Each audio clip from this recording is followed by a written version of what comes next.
Hello, hello. Good morning, gamers. Good evening. How's everybody doing? Welcome to the maintenance stream. Yeah, welcome to the stream. It's supposed to be an exciting day for Master Duel because it's the update day, new pack and everything. So we'll see how that goes because at the moment, it's looking like this in Master Duel. The thing is, they say it's maintenance. They say it's maintenance, but I know that's not true because the game it already worked for me like an hour ago. I was able to log in, but I think they're having server issues right now. Because I was able to log in about an hour ago and already see the new stuff and everything because I was trying to prepare for the stream. I was trying to see what was new and what kind of thing we would do today. And then but the game was running very, very like slow because I assumed the servers, like there was too many people trying to get, like, I think there's new hero cards and stuff we can take a look at in a second. But and now I think they just like went like, okay, like we need to do a little emergency maintenance or something like that. But yeah, we'll see how long it takes. The thing here says 11:30, which I'm pretty sure is not in my time zone, because if it was in my time zone, that would be 36 minutes ago. So I'm assuming it's in 24 minutes, which is 12:30. So it's probably not exactly the right time zone, but yeah. We'll see. We'll see if it works in 24 minutes. Anyways, maybe it does. So we'll see. We just have to bridge some time, but that's okay because I had some. I mean, realistically, the thing I wanted to skip the warm up today. I wanted to skip the warm up today because we just have a lot of stuff that I want to do today. I had a React Andy lined up for the lunch break. But what we could do is we could do the React Andy right now, like in a few minutes, just to bridge the time. It's not the 2025 recap. That's way too long. We wouldn't do that. That doesn't make sense. It's an LC video. The Magic / Yu-Gi-Oh player who keeps doing like TCG discussions, game design discussions, and I actually wanted to do a collab with him, or he asked me if I wanted to do a collab with him, and we're still like probably gonna do that in some point. We just haven't managed to set it up yet. But yeah, that we'll probably just do that. But we can also just yap for a little bit. No, sorry for no stream yesterday, by the way. Dude, the summer this year in Germany is killing me. I have a hard time with heat and summer in general. But this year it's like particularly bad. It's so hot and my allergies were killing me, so I couldn't stream yesterday. It was really bad, and the thing is, my allergy, like I have stuff for it. I have allergy. What's the word for it? Like you know what I mean. It's just the medication. Yes, that's the word I was missing. My allergy medication is like last time I went, I told her like, dude, the regular ones that I get, they just don't help. So my doctor gave me something stronger, and that shit makes you tired. I don't know what it is. I was very tired because I took it. I take it before I go to sleep, even because I'm not supposed to take them in the morning because they make you tired. So I take them before I go to bed. But I was giga tired yesterday. I was really tired yesterday. How long do your allergies usually last? Usually it's not that long, and I said this on Monday already. Usually it's only like once a year, for like a few weeks in summer. And I already had them this year, so I figured, I got through it. But then they just came back because I don't know. Summer is just making a comeback. We're ready for summer 2 now, apparently. It was pretty bad yesterday. Today it's better, and also today I didn't take them because I didn't want to be that tired again. So I didn't take them today, or yesterday night rather. Well, yeah, anyways. As you can see on the screen, we are unable to jump into Master Duel immediately. What I wanted to do today is I wanted to check out the new update. I wanted to check out what kind of things are in the new pack. And the deck I want to play today, if we can eventually log in, is probably GMX for hire. Is the first thing I want to do, and then maybe we'll do one of the other decks as well in the new pack. We'll see. Well, yeah, I mean, we can get an idea. We can get an idea of what's in there by looking at the announcement trailer thingy. These are usually pretty cool.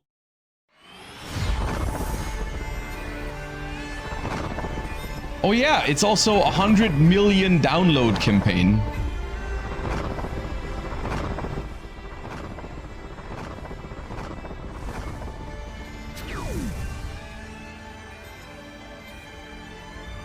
$100 million downloads.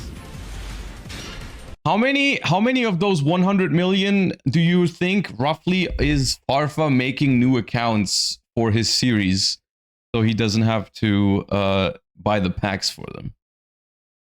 Probably around half, right? Probably around half.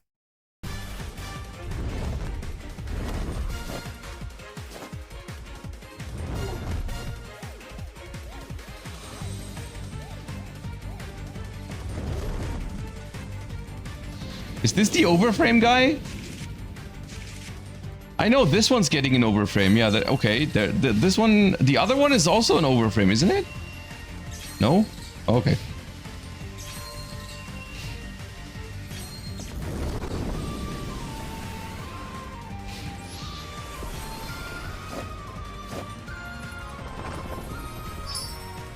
Okay, wait.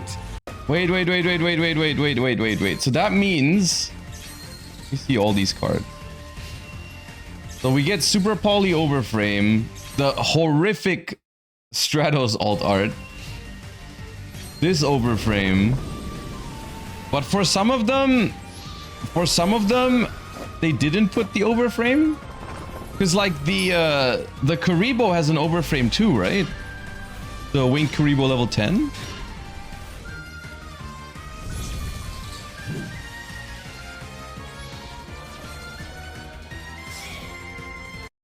Wait, hero collector's file. I could swear, isn't there already a hero collector's file? I feel like, no? Okay, I was misremembering then. I thought there was. Oh, Destiny hero. That's what I'm thinking. Okay. Oh, I thought it was just one for heroes in general. Okay, yeah. All right, well, that's cool. I wish I could play it. I wish I could play the awesome new update.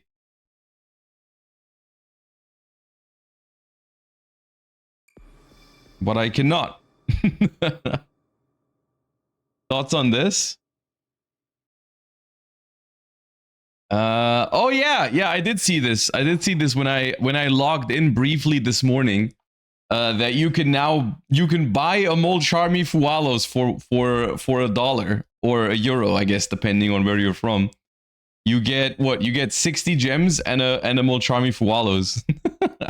Which, I mean, for all the people that do spend money on the game, I think this is not a bad deal. I mean, getting an ultra rare that you definitely need for $1 is not bad, I suppose. So I guess it's fine. It is a change in things though. There's other stuff that's new in the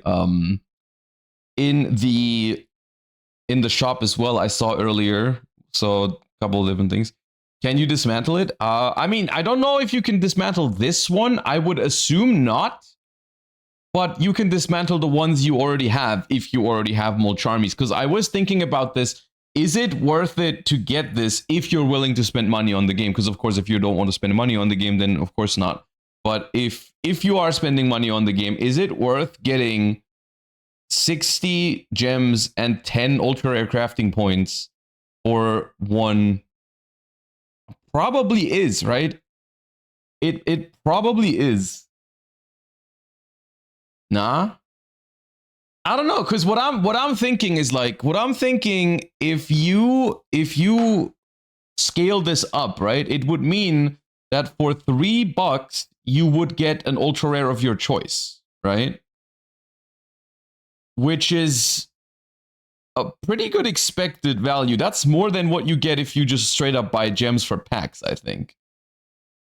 I'm pretty sure. I'm pretty sure that's better value than what you would get if you, you know. But of course, it's meant to be at its best when you don't have more charmies yet. It clearly says one-time opportunity. I know, I can read. It's just when you think about stuff and you want to see if something is worth, you can scale it up to see how it compares to other options. I'm aware that you cannot buy it 20 times. Yeah, these are the new things. There's a couple different ones. One of which to me, there's two of these that are fine, and one of them that I think is a little weird. So this is like you have, okay, so on the one you have for $1 you have a Molcharmy and 60 gems. For $4 you have 285 gems. Why ever it needs to be 285 specifically? Why not just make it 300? That bothers me. But 285 gems and a guaranteed UR card, because I think what you get is a ticket for the pack, for the newest pack, and you get a guaranteed UR in it, which I think is fine too. But then the middle one is, to me, a little weird, because the way the middle one works is it's $1 for 60 gems and a pack that has a 30% chance to have a UR. That one's a little weird to me. I don't know how I feel about that one. I think including a pack that has a guaranteed ultra is cool. Including a pack that has a 30% chance of having an ultra is kind of weird. I don't know. Because the thing is, like, a pack that has a 30% chance of containing an ultra is roughly a regular pack. Just a little bit better than a regular pack. Because if you, I'm thinking about it this way, right? You buy 10 packs, usually you get 2 to 3 ultras. Usually. Not always, sometimes more, sometimes less. But usually you get 2 to 3 ultras in 10 packs, right? So it's already somewhere around the 20% mark for a regular pack to have an ultra rare, right? So this is not much better than a regular pack. So yeah, I don't know. It's just a fancy way of saying you get a pack. Usually it's 1 per 10. No, it's not 1 per 10. I'm pretty sure someone in chat set the number. I think 10 packs on average, you get 2.25 ultra rares. So the chance to get an ultra rare out of 1 pack should be roughly 22.5%, right? So this is like just slightly better than a regular pack. Can you tell my packs that I should get 2.25 URs? I mean, the funny thing is, right? The funny thing is, mathematically, everyone says it's 2.25 URs per 10 packs. But then when you ask people, everyone apparently, and I will include myself in this, everyone is saying like, oh, I never get this many. I always only get 1. And like, yeah, you know, it happens to me too sometimes. But I think the average is indeed 2.2 something. Because like, I mean, sometimes you get 4 or 5. I don't know.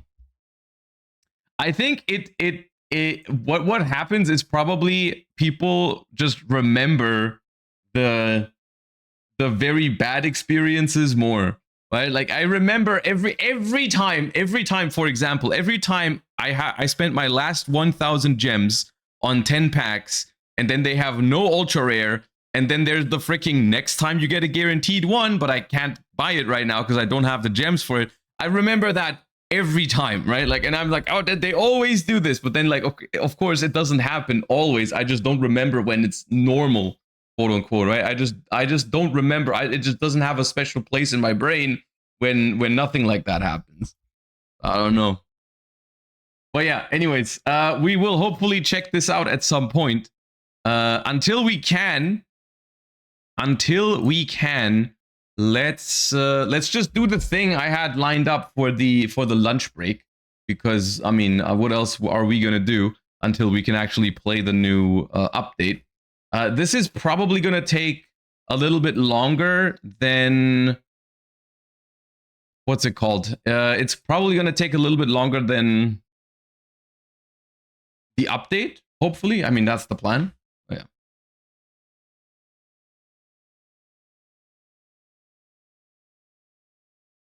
It's about 30 minutes. Okay, so the thing I wanted to do today, either now or on lunch break, and I think we'll just do it now, is I was gonna watch this video because I was here yesterday. I was building my deck for locals today, and I was watching some YouTube videos in the background, and I started watching this one for like a minute or two, and then I realized, like, hold on a second, this is an interesting topic. Let's just watch it on stream. So I stopped watching it yesterday, and we can take a look at it today. And the video is titled "Consistency is Ruining TCG Metagames," which I think is an interesting video for me in particular to watch, because this is like the opposite of what I feel like about consistency, right? This is like the and I am intrigued or interested in what the points here are, because I think this is a very interesting discussion of like, is consistency a good or a bad thing? And where do you land on it? So I was going to watch this LC video on stream today anyways, and while we're waiting for the Master Duel maintenance, we might as well watch it. So the cool thing is also, I was talking to LC recently, and we wanted to record a video together. We haven't done so yet. We just haven't found like I think we're both bad at organizing stuff like that, so we haven't made it happen yet, but we will make it happen. Because we've tried to find a day to do it on, or find a topic, and we just haven't managed to do so yet. But it is something I absolutely still want to do, so we probably will at some point. Because you guys know I love talking about TCGs, and Elsie loves talking about TCGs, so we'll have a good time, I think. Anyways, consistency is killer. Let's hear some arguments against consistency, I suppose, and then I will try to defend it. Where I deem it necessary. We are gonna watch it at 1.3 speed, because it is a long video, and I would like to go and play some Master Duel on the update day, so we're gonna speed it up just a little bit. All right. Game designers today have to walk a delicate tightrope. In order to keep players engaged in their trading card games, they need to provide them repeatable experiences where players feel engaged and as though they get to make meaningful choices in every game. However, a recent trend in trading card game design is that the consistency tools that game designers are leaning towards in terms of their designs of systems and of individual cards have led to really negative metagame states for a variety of reasons. I wanted to talk about why this happens, what the different consistency issues are, and why they're causing all of these problems in various different metagames. Right, and this is my first question, and this is one of the reasons why, like, it was around this time that I decided, you know, let's watch this on stream, because I'm wondering, like, are we really gonna talk about? Because for me, at least, it feels like the consistency is the thing that shows you the problem, right? Like, I think consistency is the thing that points you to a problem, is how I personally feel like it, at least in Yu-Gi-Oh! Is like, if something, consistency is a good thing because everyone wants to be able to play the game.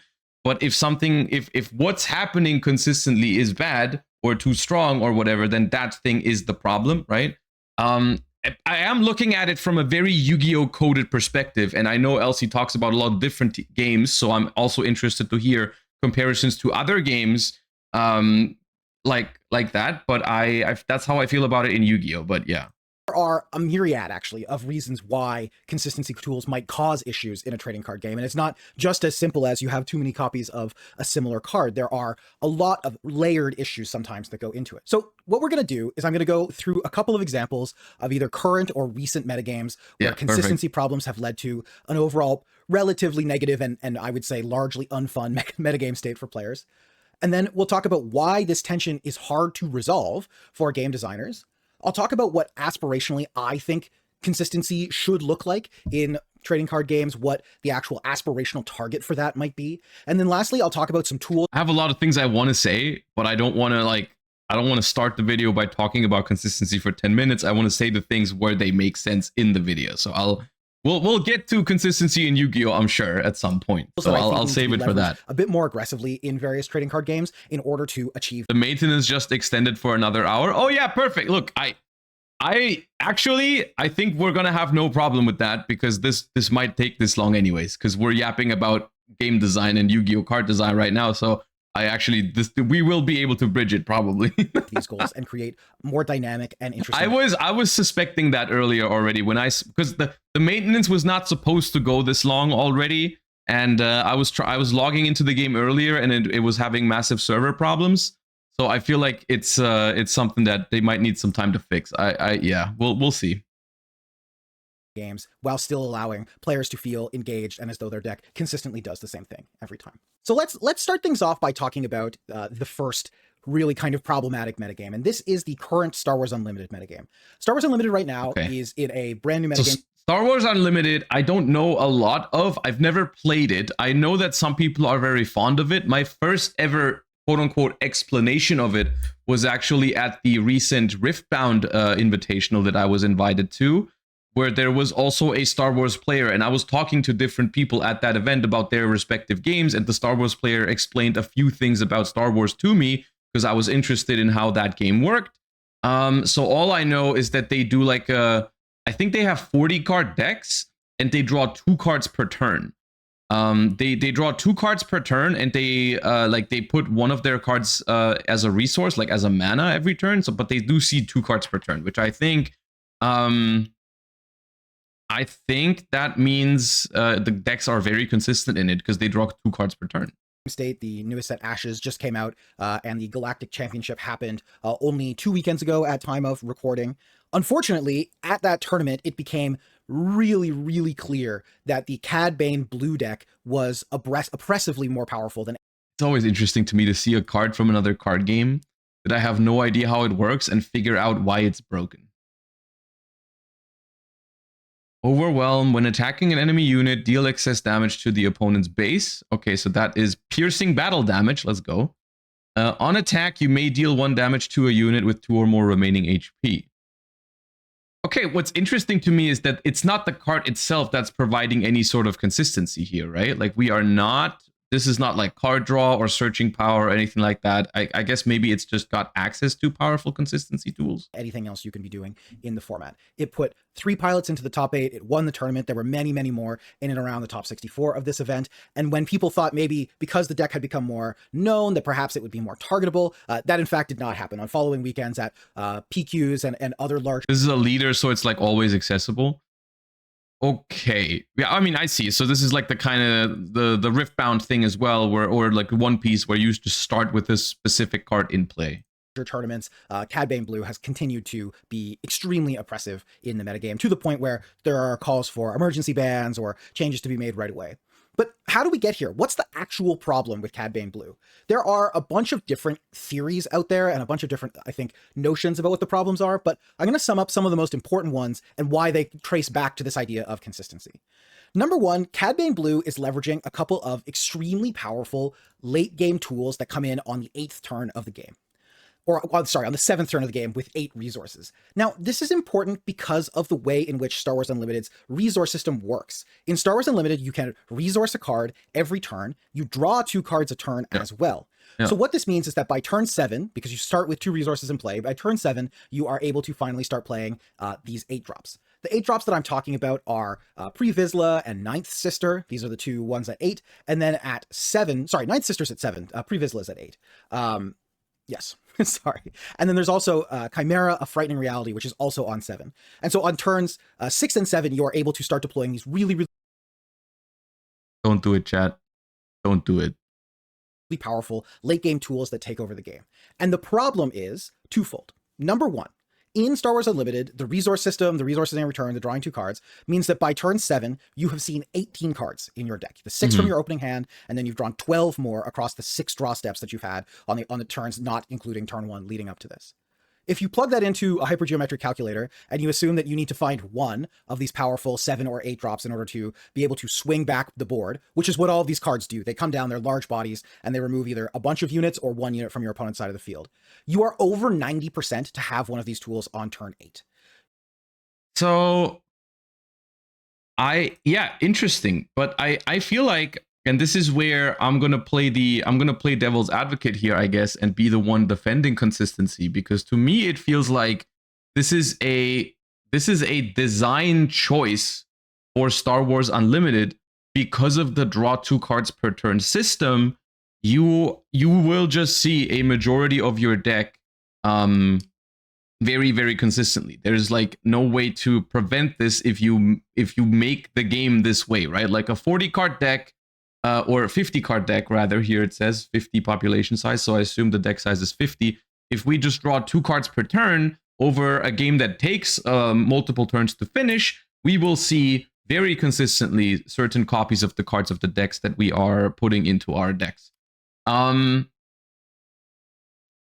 me, this is something I feel like it's, if the problem is, so if every time one of these 2 cards comes down on curve, they win you the game, or they swing around the game state in a very, very easy way, I feel like it's very obviously these 2 cards in particular that are too strong, is how I would look at it from an outside perspective. If like, because here's the thing, right? What's the solution is not the solution is not to lower the consistency, right? Because how does it improve your game experience if these things only happen sometimes, right? Like how is it better if, let's say the numbers were different, right? Let's say the numbers were where the numbers, hold up, let me see, where were we with the numbers? Can't find it. Are basically always there. There are very few is deck that is directly with Chimera be able to swing back the board, which is what all these cards do. They come down, they're large bodies, and they remove these 2 cards. Here. How would this be different if the chance was 80% or 70% or whatever, right? Like, would it feel better? Would it feel more fun if these cards were being played? Like, I don't know Star Wars Unlimited enough to say if these cards are broken or not. I can't evaluate them. From what I'm hearing, though, is like, we're saying the fact that these cards come down on turn 7 and turn 8 so consistently is a problem, because whenever they do come down, they swing the board in such a way. And it's like, well, I feel like then the cards are just too strong, right? Like, I feel like the cards are too strong is usually the issue, right? And this is something that is always going to be the case in Star Wars Unlimited unless they change the rules of the game. So like two cards per turn is just going to make for pretty consistent decks, right? And have access to it. What this means is that these late game tools and these late game power outliers for Cad Bane in red and blue villainy are basically always there. There are very few games in which the deck does not get to do the thing that makes it the most frustrating and powerful, which is these powerful late game tools. Yeah, okay, but like if that's the thing that makes them the most frustrating, why not take away that thing? Why not take away that thing? Why are we? You know, I knew I was gonna feel this way about these arguments, but I actually want to try and understand, because like the one argument I can see is that games start feeling the same if every deck gets to do the same thing every time, which is one of the things that we're probably going to talk about when we get to Yu-Gi-Oh as well. But I think inherently still, I'm usually of the opinion, if you get to consistently do a fair thing, then that's good. If you get to consistently do an unfair thing, that's not good. The variable that changes is how unfair or fair is the thing you're doing. The consistency in that equation, to me, is not changing. So I don't think it's the factor that they should do, because I at least if I'm thinking it through, I don't feel like not consistently doing an unfair thing is not cool either. This is why I'm saying, like, I don't like consistency. It's because like now this deck gets to still do the exact same combo, but only half as often. But every time they do it, it's still going to be very frustrating. You know what I mean? What this means is that if you are playing any other deck that is attempting to go later into the game,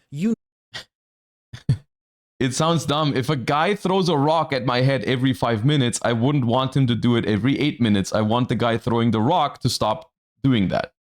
It's a little bit abstract, but I get what you're saying, and I agree with it. Yeah, no, it's not as dumb as you think it might sound, but the frequency at which they throw a rock at you is not the problem. Yeah, the frequency is not the issue. The issue is that they're throwing a freaking rock at your head, right? So I think that makes sense. Yeah.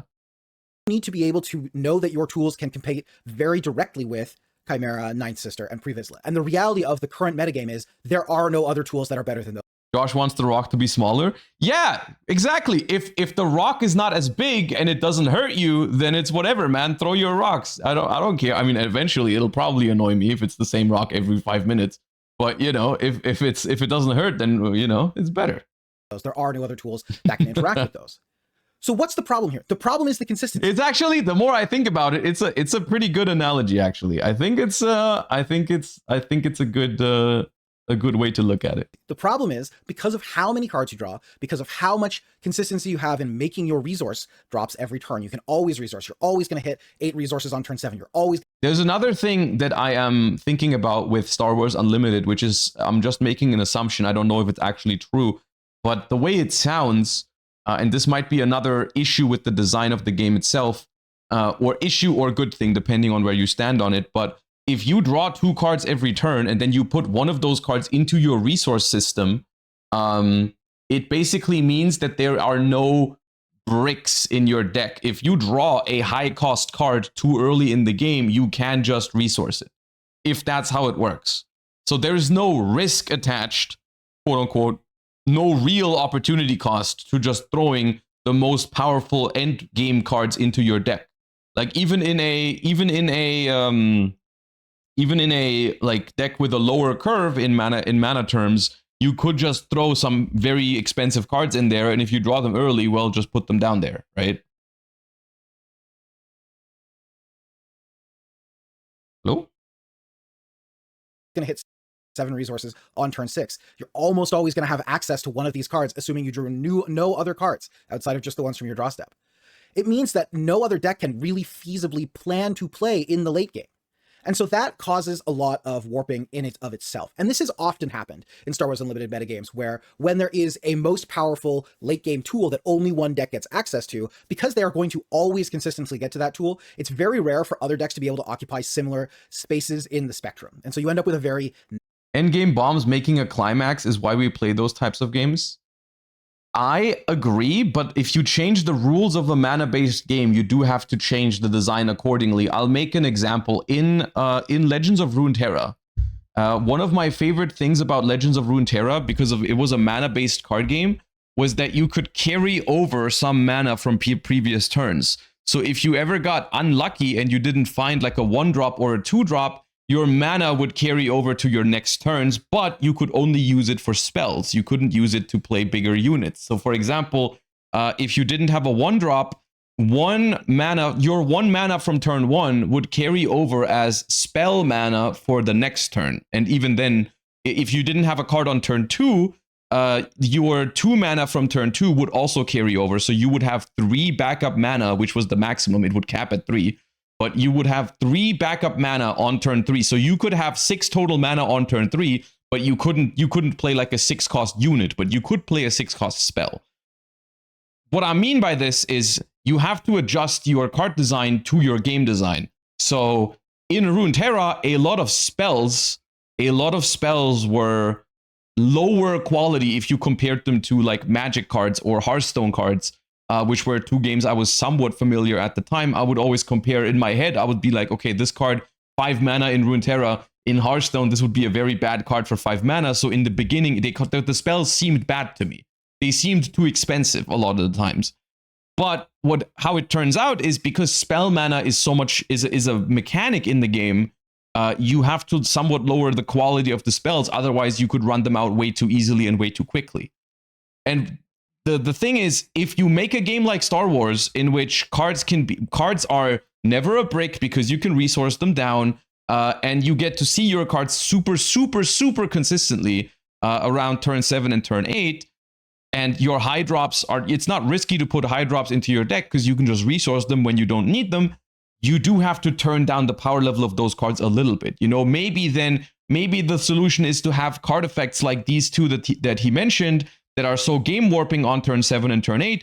Maybe have them come down on turn 9 and turn 10 instead. Maybe the cards just need to be more expensive if they can be included in your deck at no real risk, and you can just see them very consistently. Maybe the cards need to be weaker in that sense. Maybe the curve cannot be this strong if these cards come down on turn 7 and turn 8. Maybe the same card is fine, but it comes down on turn 9. You know what I mean? Narrow metagame where there's 2 or 3 decks that are occupying different spaces on the speed spectrum. You have like an aggro deck, a mid-range deck, and a late game deck, and that's basically it in a lot of cases. And that's happening now. Now, the issues with CAD go further than that. There's also other problems than just the fact that the power of these late game tools is really oppressive. The other issues with CAD are related to the fact that he has a very powerful breakpoint fixing leader ability. You can, as an action on your turn, deal 1 damage to a unit with 2 or more health. This is intended to make it so that you can't ping things off to remove them off the board. But in practice, what this allows you to do is basically set things up so that they die to other damage-based removal. It allows you to set up your own units. You might well have things that want to be damaged in your deck, like Ogdo Bogdo is a good example of a card that actively wants to be pinged, and Cad Bane gets to do this for free. What's important here as well, though, is that because this ability is free and because it is just a generic, reasonable breakpoint fixer, it is, again, a consistency tool where you know you're always going to have access to something like that increases the power level of the deck again. I just got here. What game is this? This is a video on consistency in general in card games, and we're taking different examples from different card games. This one was from Star Wars Unlimited. In terms of how you fix this, there have Bro's called Ogdo Bogdo, by the way. a couple of suggestions in the community. Some of them have been to simply ban Cad Bane. And I think that if you were to do that and you removed specifically this red Cad out of the meta, it probably would, at least in the short term, stop the bleeding on this metagame state. But the reality of the situation is that these... Yeah, this is like the continuous effect that you always have access to, I think is... It's fine. It just depends how you use it, I guess. It's kind of comparable to the Yu-Gi-Oh! Extra deck, which are also cards that you always have access to. I don't feel like this is an issue per se, as long as it's designed in a way where it's not too broken. Game tools in blue-red villainy are going to be problematically powerful no matter what. You're likely just going to be waiting until another red or blue villain leader comes along that can leverage these tools. In fact, there probably is a red or blue leader in the metagame already that could leverage these tools. They're just worse than CAD, so they're not being played yet. Right, so we've identified the problem is that these 2 cards in particular, if that's even, if they're the best example even, that these 2 cards are coming down consistently, like super, like on turn 7 and turn 8, and they win games on the spot. So for me, it sounds like these cards are the problem, and that Star Wars needs to reevaluate how they design high-cost cards. Because the only other alternative would be to change the rules of the game, essentially, right? The other rule is you need to change how the game works in order to prevent this from happening, which I think is... I don't know if that's the approach I would use, because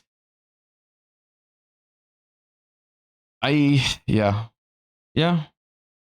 Would that new leader be enough worse to make it so that... Because we're already identifying, yeah, if you change the leader, then another deck is going to do the same thing, right? So it's not the leader. The leader is interchangeable. Vizslas reads crazy. Hold up, I didn't actually read it. Yeah, that's a good point, maybe. Sorry. And then there's also Chimera Sisters at 7. When played, defeat any number of non-leader units with a total of 6 or less remaining HP. Create a Mandalorian token for each unit defeated this way. So yeah, this guy comes down, kills a lot of stuff, and then makes a bunch of tokens. Which does seem like it seems like a very powerful card. The thing is, I don't play Star Wars. So I cannot tell you if this effect on an 8-cost unit is fair or not.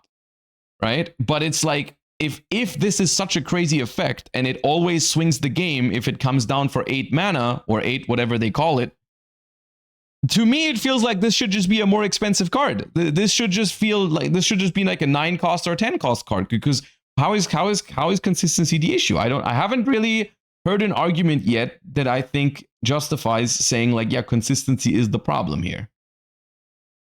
Yeah. Would that new leader be enough worse to make it so that the metagame is solved and it's saved, and it's okay. I don't know. I think it's possible that it could be, but it also definitely might not be. And the other issue is it doesn't actually fix the problem of the fact that no other deck can compete with these villainy tools in the late game, these blue-red villainy tools. The other option is to start banning some of the tools. Maybe you ban Pre-Vizsla, maybe you ban Chimera, you ban one of these late game tools and you try to decrease the consistency of those decks. I think that would also be a reasonable approach to take, and very well might be an approach that they do ultimately decide to take, because in general, they've been kind of 50-50. They have banned a leader before in Boba Fett and in Jango Fett, but they've also sometimes attempted to just hit the tools that have been causing problems in the metagame. And I do think that there's a legitimate discussion about whether or not Cad Bane is the problem, or whether or not this top end of Ninth Sister, Pre-Vizsla, and Chimera is the problem. So that's one example, and one example where consistency in systems, above all else, is causing a lot of problems for a metagame state. And I will point out that I do think, as much as I like the Star Wars Unlimited system of drawing 2 cards a turn and always hitting your resource drop, it is always going to eventually cause problems like this. I don't know. I disagree with that, because like I like that system. It sounds good. It sounds like, because here's the thing, consistency removes a lot of negative experiences from playing a game, right? Like if you have a system where you draw 2 cards a turn and you resource one of them, first of all, that seems like a very meaningful decision to make every turn, but it just reduces the chances of bricking, reduces the chances of not being able to play the game in the first place. And you can, if there's a card that you don't want in a certain matchup, or you don't want to see it in this current game state, you're not drawing a blank for turn that you feel bad about. You just put it down in your resource system and you're okay. That seems like it creates a lot of, first of all, interesting decision making, but also removes a lot of frustrating things from card games, which, I mean, variance, I guess variance in general is an interesting topic for card games, because when you try to optimize in card games, you try to take as much variance out of it, but then variance also is kind of what makes card games card games. So because you can see it on the other end of the spectrum and say, like, if there's no variance at all, then you could just be playing a game that isn't the card game, right? Like, card games kind of live off of this concept of some level of variance, I suppose, where if, you know, you could just be playing chess or something where there's no variance at all. Like, what are you playing a card game for if you want to be doing the same thing over and over and over again? Which I think that's something I find that's a reasonable thing to say in, like, what's it called? In defense of variance. I think there needs to be a sweet spot somewhere in the middle. I think. And yeah, I guess if Star Wars is designed in a way where whatever, like, because let's say hypothetically, let's say people switch. Also, let's say people they ban Pre-Vizsla, or they make him more like balanced by nerfing him or whatever, and then people put a different 8-drop into their decks because this card is not available anymore, and then the deck gets to consistently always play that 8-drop on that turn, right? It's always the same 8-drop that they play. At some point, it becomes stale, maybe, that every time the same cards are being played on the same turns, right? The issue is, this is something that in mana-based games, with particularly the top end of the curve, you're always going to have this where every deck tries to do something in the end game, and they have a lot of time to find that card, whether it's turn 8, turn 9, turn 10. You have this in other games as well, right? Like, Magic decks are working towards a specific combo or a specific finisher. And every mana-based card game has this, right? Like, they try to drag out the game long enough to a point where then they start playing their really powerful cards, right? This is a little different to Yu-Gi-Oh! Because Yu-Gi-Oh! Doesn't have the same turn structure. So Yu-Gi-Oh! Is a whole different beast. Level of consistency and how your resources develop and how you draw cards and the percentage of your deck that you see in any given game is ultimately going to crop up these same kinds of issues whenever they miss on balance of a card, even by a little bit. And so it is interesting. This is one where almost at a systemic level you have. Yeah, it just means they can't miss on balance. It's the same thing. It's something I'm very frustrated with Yu-Gi-Oh! As well. Like, people always say the job of a card designer, the job of balancing a card game is very difficult, because what happens when you miss is very, very bad a lot of the times. When you design a card incorrectly, or make it slightly too powerful or way too powerful, it's very hard to fix. You need to be very careful with it. It's a difficult thing to do. have to wonder whether maximum deck size needs to increase by 10 or whether they need to take some other approach to get some of these percentages down. Because as I say, I don't think that you can really feasibly have a situation where you're printing powerful 8-cost cards knowing that a person is 90% to see one of them at any turn after turn 8. It's just too much. It's just too much consistency.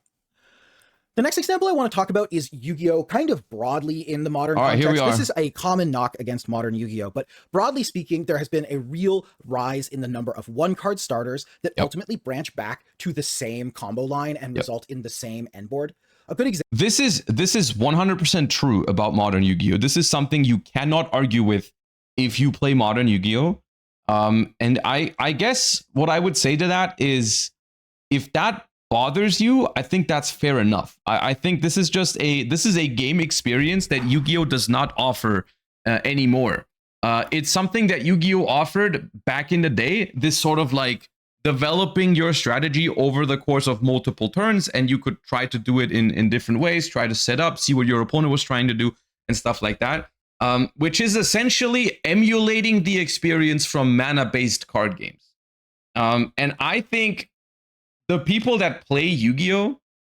Nowadays, or the people that really like modern Yu-Gi-Oh!, it might be because it doesn't work this way, right? Like, Yu-Gi-Oh! Is a different kind of game. Yu-Gi-Oh! Is a game where every deck, almost every deck, is trying to set up the same board every time. This is true, right? If you play a deck, you have a specific end board in mind that you're trying to reach.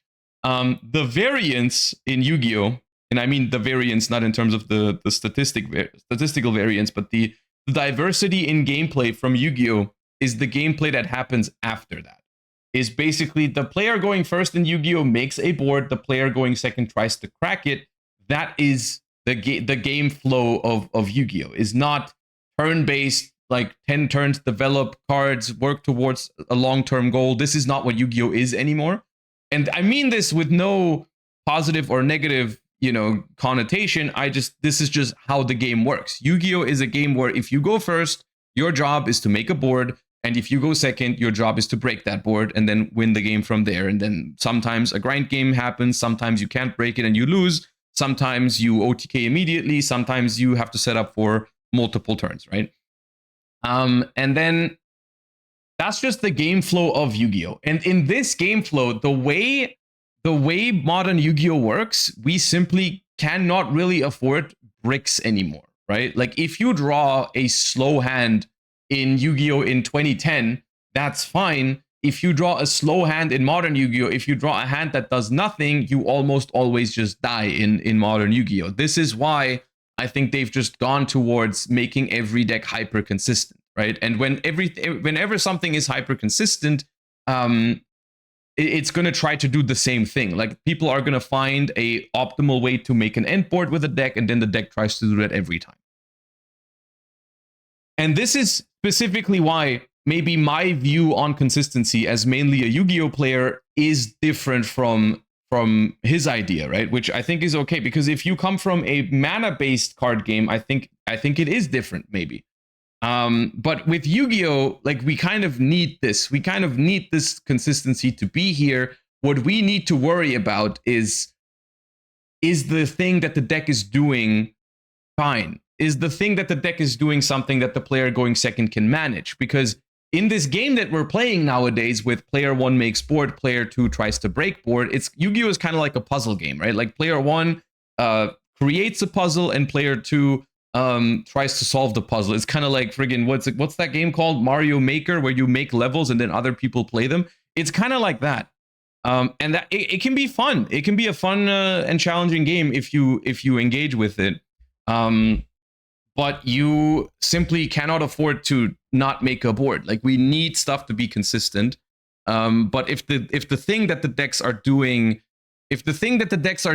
is too much, is too strong, is not beatable, then the player going second gets a puzzle that they can't solve, right? That's not fun either, right? So that's why in Yu-Gi-Oh!, I think the way modern Yu-Gi-Oh! Works, consistency can never be the issue. Consistency is necessary for the game to work, because if you're going first and you fail to even make a puzzle for your opponent, you instantly lose the game.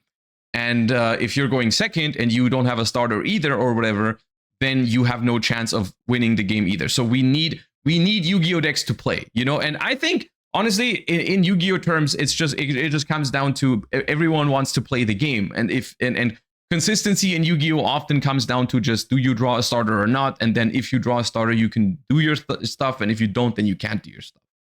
Right? This is something they would have to change the game fundamentally to move away from that idea.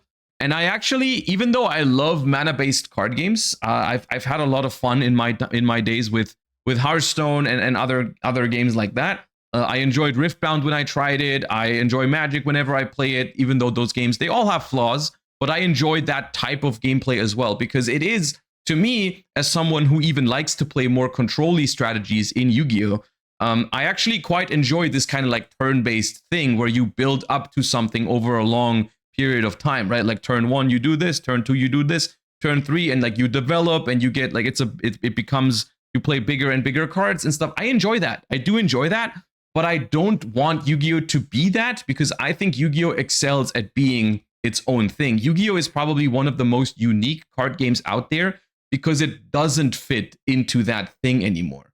Like if Yu-Gi-Oh was like 2010 Yu-Gi-Oh to me is fun and nostalgic and everything, or like even older formats, it's not that different from every mana-based card game out there. And I think that's what makes it special. I think that's what makes it special. I think that's what makes it unique in its modern day form.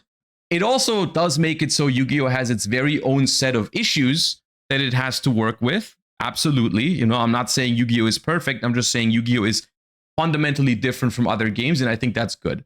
But in the way that Yu-Gi-Oh functions, I do think consistency is absolutely a necessity, right? The funny thing is that I actually think that like obtaining consistency by having 15 one-card starters that all do the same thing, just in maybe slightly different sequence, is kind of lazy. I personally think there's so many ways to achieve consistency in Yu-Gi-Oh that are better than, oh, here's one card starters that all do the same thing, because you could make decks that just try to follow a very consistent game plan but have non-linear combos or 2 to 3 card combo combinations that change the way you play the game. Those are just harder to make. Those are just hard. Like genuinely, the way I imagine it going in Yu-Gi-Oh card design is someone sits down and designs like one card after another. They're like, here, this card is supposed to be a starter. Let's make it summon itself and then search. And then what does it search? Let's make that card next, right? And then they go through the steps that the combo is supposed to have, and then just like just do all that, right? When I feel like there's so much more design space that's not explored, or like, you know, I don't have a particular example, but just fusion-based strategies as well, where you have different ways to combine your cards would be really cool. There's a lot of things that they could do. There's a lot of things that they could do. But I mean, the way modern Yu-Gi-Oh works, the decks just need to be consistent. Example of this is actually in one of the most prominent metagame decks right now in Cool Tune, which is theoretically trying to work against this trend. The Cool Tune archetype is structured around synchro summoning powerful monsters out of your extra deck, getting effects from your main deck monsters when they are used as synchro summoning material. And importantly, each of the synchro summons from the extra deck require a specific main deck monster in order to be able to be synchro summoned, or most of them do anyway. So theoretically, what you would expect is that would lead to a gameplay pattern where, depending on how the texture of your opening hand goes, it's going to dictate which extra deck monsters you get to get into play and how you structure your turn. Unfortunately, in practice, because all of the monsters in this deck search for other monsters, you can very easily craft the hand you want in order to get to the extra deck monsters that matter.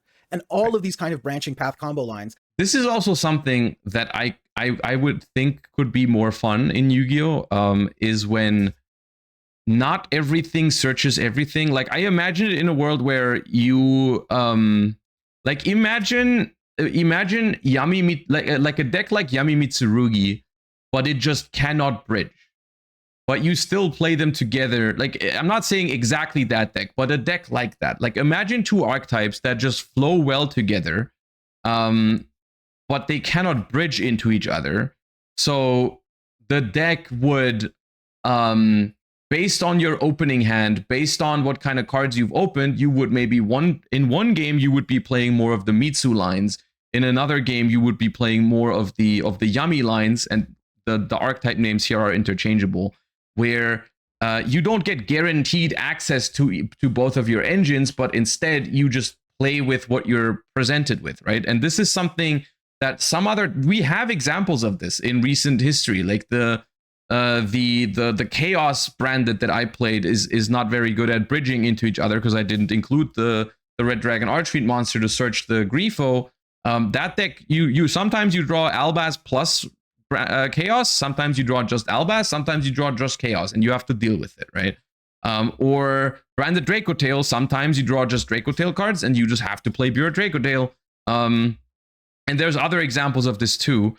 And I think this is where I would like Yu-Gi-Oh to be, like, the high engine, the combo decks in Yu-Gi-Oh, I think should be that.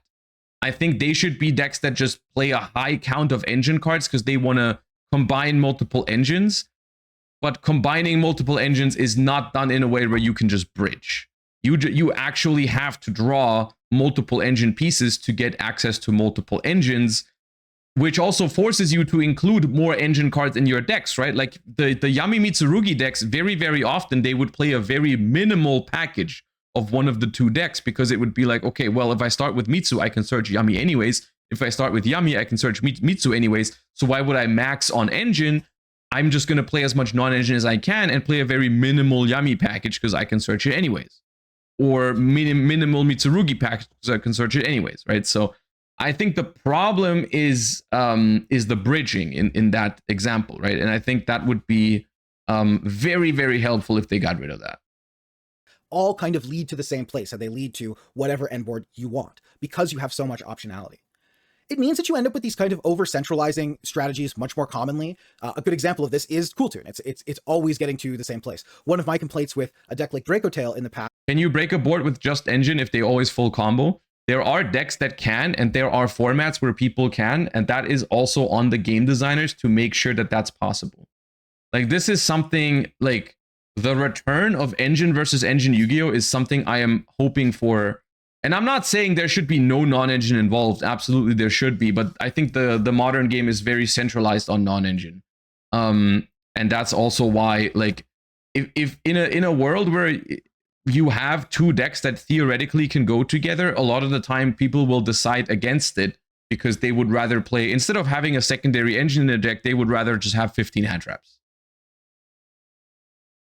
Was that it was also doing the same thing. You, from basically any starting point, if you had enough Dracotail names in your hand, you were going to get enough spell trap searches to be able to do your Rahu, your Ketu, and do more or less the same thing, really agnostic of what. This is something, yeah, I mean, I don't, like I said earlier, this is fair criticism of Yu-Gi-Oh! And if you don't like it, that's fair enough.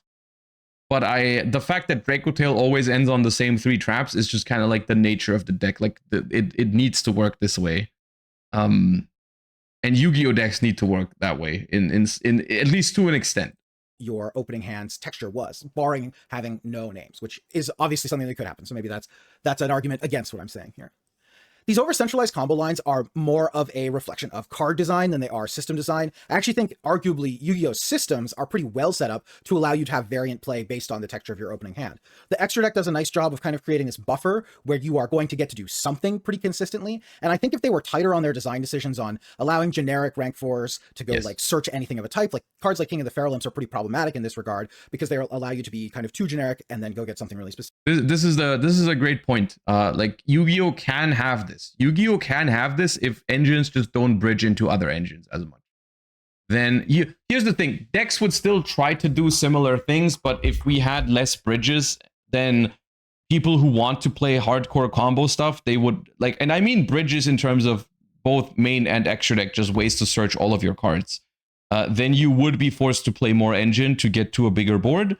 And then you would also be forced to maybe at some point include multiple engines and actually have to draw multiple engines to do the really powerful thing. But there certainly are examples of, I think, relatively well-managed archetypes that do care pretty successfully about what your opening hand looks like. DDD is a good example of this, where you really do have to really closely analyze exactly what your starters are, and that's going to... No, that's DDD like 10 years ago. DDD does not do this anymore. DDD is the exact opposite of that. DDD DDD has DDD just has very, very, very mapped out combos now and ends on basically the same thing every time. Sometimes it's like, okay, if you have an extra extender next to your 1-card starter, then you also get to summon this guy on top of it. But most of the time, DDD has multiple tools now to search every single card they want, and they will search every single card they want if they get to play. DDD, it's interesting because DDD was actually once known for this. DDD was this kind of deck that he's describing, but it's just not in modern Yu-Gi-Oh anymore. Through the combo paths. That is an example of a very complicated deck, and I think that in general they are maybe trying to avoid creating strategies with that level of complexity because it's a challenging experience for new players to on board with. But even something that is comparatively simpler, like Lunalight, which is still again a combo deck, does have fairly diverse draws and combo lines contextual on what your opening hand is. Yeah, but like Lunalight still ends on the same board every time, right? If they get the full combo and they do it properly. I'm just trying to understand what's the problem. Is that we play the same line to get there, or we end on the same thing? Because like Lunalight, I will agree, not every Lunalight combo plays the same. You have to sequence those things differently depending on what you open and especially what hand traps you're trying to play around. But the goal is still always the same, right? The point is more of the path than the end board. Right, but then like we also use Draco Tail as an example, and Draco Tail is also a deck that, depending on how the hand is set up, you would sequence it very differently. You would still try to get to the same thing a lot of the times, but you would still, based on your opening hand, you would start in very different ways. And not always do the same thing. Like sometimes you start with the Rahu, sometimes you start with the Mululu. It's not like the Draco Tail combo itself is super linear. It is kind of like draw your opening hand and see how you go about it.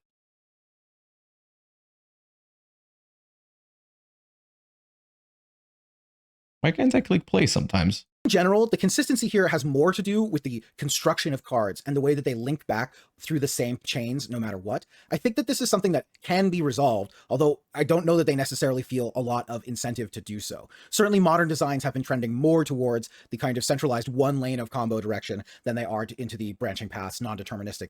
The thing is, like, the way I feel about this is maybe if we talked about this exact thing like 4 years ago when I started complaining about cards like Circular, I would have wholeheartedly agreed with all of this. I would have said like, yeah, 1-card combos are stupid and there shouldn't be a whole bunch of steps for 1-card combos. I did feel about this like this way at some point.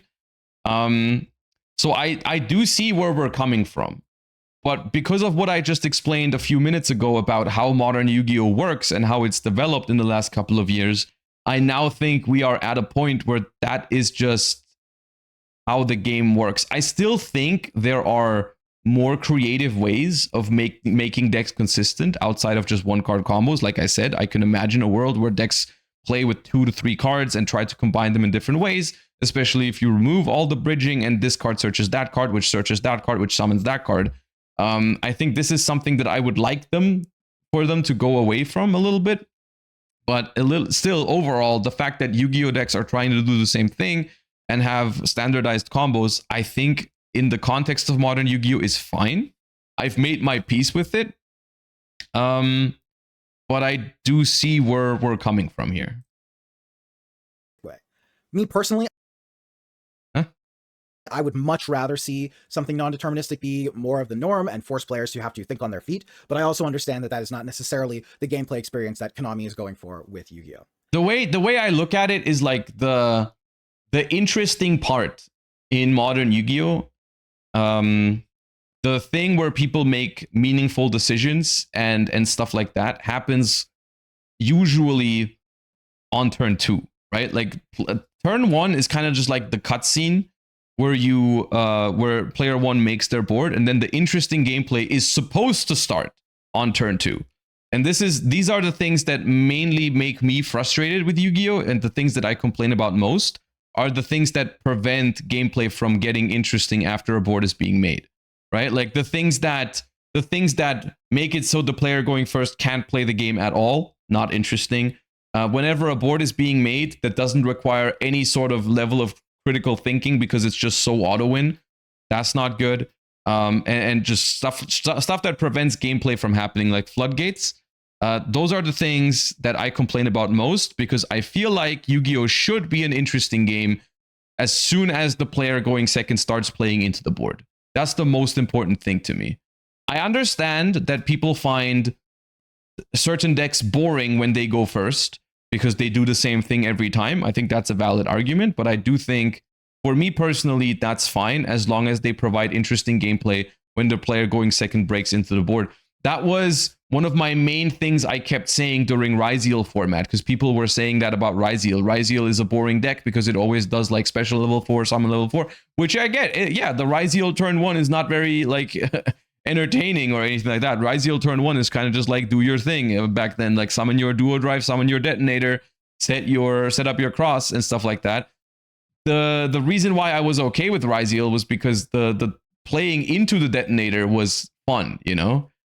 Playing into the detonator was interesting. The Ryzeal board was not so auto win that you would just click buttons and win the game. You actually had to make meaningful decisions when you made your board and stuff like that, right? That was one of the main factors that, to me, was the difference between Ryzeal and Malice, because people said like, okay, at least Malice is a difficult deck to combo with, and it's like, Ryzeal was a difficult deck too, not to make your end board with, but to play with your opponent, because your board was not nearly as auto win as the Malice board.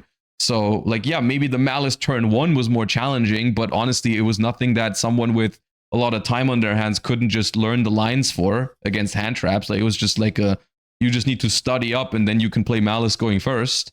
But then interrupting with Ryzeal was difficult. Interrupting with Malice was not really, because you had so much. And so that's kind of how I feel. That's how I interpret modern Yu-Gi-Oh! For me. And I think it's okay if people look at it in a different way. But it's just my perspective on the game now. So we've had two different examples now. One where I think very, very largely the issues are related to systems in Star Wars Unlimited. We don't have to discuss Ryzeal and Malice in depth now. Like, I know Ryzeal Cross, for example, is a card that I also had a big issue with. The bridging that Ryzeal was doing is something I had a big issue with, but it's just an example I just thought of. And then one in which the issues are very, very clearly related to specific card design in Yu-Gi-Oh! The last example I want to provide is one where I think it's some of both. There are issues on both sides that are resulting in kind of negative metagame states, and that's Riftbound. I don't think the Riftbound meta is especially bad right now, but if you were going to point to an element of the Riftbound meta that has been frustrating for the last couple of sets at this point, it would be the prevalence of the purple decks and how powerful purple as a color is. There are a lot of reasons for this. What's wrong with purple? I've talked about them extensively. You can go click on basically any of my Riftbound videos. Yeah, I feel like, if anything, a good example for consistency being a bad thing in Riftbound would have been the Lux deck. Right, because from what I've learned about the Lux deck, and I guess not every one of you has seen the Riftbound Invitational I played in, and are not familiar with Riftbound, but there is a deck in Riftbound that very consistently on turn 4 or 5 has an infinite loop that wins you the game. That is very hard to interact with. So I would have thought that would have been a very good like point to bring up for why consistency is bad. But once again, I feel like the problem is that there's an infinite loop on turn 4 in your game, which should not exist, I think. But yeah, we're using purple as an example. Interesting. Crashing out about the power of purple. They made a big ban pass after set 2 for exactly this reason. Draven was too powerful, and the card Fight or Flight got banned. But to me, Called Shot also got banned. But to me, the actual problem card that has remained through all of this and is going to continue to cause problems for as long as it remains legal in the Riftbound metagame is Stack Deck. So Riftbound is a 40... Dude, don't hate on my boy Stack Deck. That was my favorite card to play with, man. Look at the top 3 cards of your deck, put 1 into your hand, recycle the rest. Come on, man. Card 3 of game. You get a fair amount of consistency simply by the deck construction rules themselves. The math on drawing a specific one of in your opening 6 cards, because you get to mulligan 2 of them, is already pretty decent. You're like more than 25% to see a card if you look really hard for it. And then when you factor in that, again, you have consistent resources. You're always getting 2 resources every turn. So there's the same consistency where the resources are not in your deck. You are always going to have access to your tools. And then you add in a card like Stack Deck, which, like, this just pot of duality without locks. Yeah, but there's a cost attached to it. It does cost 1 mana. Like, that is significant. You look at the top 3 cards of your deck and put one in your hand, the consistency begins to become quite oppressive feeling. And that has been reflected in the overall metagame prevalence of Sivir, Diana, and Aurelia, 3 of the top 5 decks for the last 2 metagames at this point, in large part to the fact that they get to leverage stack deck at a very high rate. To make matters even worse, in Vendetta, they introduced Kennen, whose signature spell, Lightning Rush, is just stack deck plus. It has Dude, this card's awesome. I saw this card. This is a stack deck, but you can do it twice because you can do it once again from the graveyard. It's awesome. flashback, it has flow, you have to play it again. It puts the cards into the graveyard rather than the bottom of your deck, which is actually an upside in some instances. And unsurprisingly, Kennen is the most widely played new Vendetta legend. It's very clearly going to be a powerful archetype, and it's something that has a lot of different branching paths that you can go down in terms of its deck construction because of the power of Stack Deck and Lightning Rush to streamline the consistency of the deck. Will it become too powerful? I think time will tell. We will see after the first couple of large tournaments whether or not we see Kennen really coming into prominence and replacing some of the other strong. Yo, I love Kennen. I loved Kennen in Runeterra too. Ari Kennen was an awesome deck. But it certainly seems as though, even based on early reporting, it's definitely going to be a playable deck that you're going to see at a fairly high rate. The issues in Riftbound are twofold. One, at a systemic level, guaranteed resources in conjunction with 40 card, 3 of decks is already very consistent. And I think that you would be at risk of running afoul of some consistency issues regardless with those deck building rules. And when I say 40, it's really 39 card decks because your chosen champion starts in your deck, but then ends up in the chosen champion zone. So my streamer is biased on card draw. I mean, there's just something in me that I love seeing more options. I think more options is something that does introduce skill into the game. So like a card like look at the top 3, choose one to put into your hand.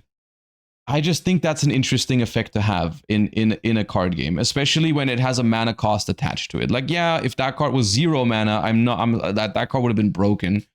But I feel like as soon as there's an appropriate cost to it, which I think 1 is an appropriate cost for an effect like that because it doesn't create card advantage.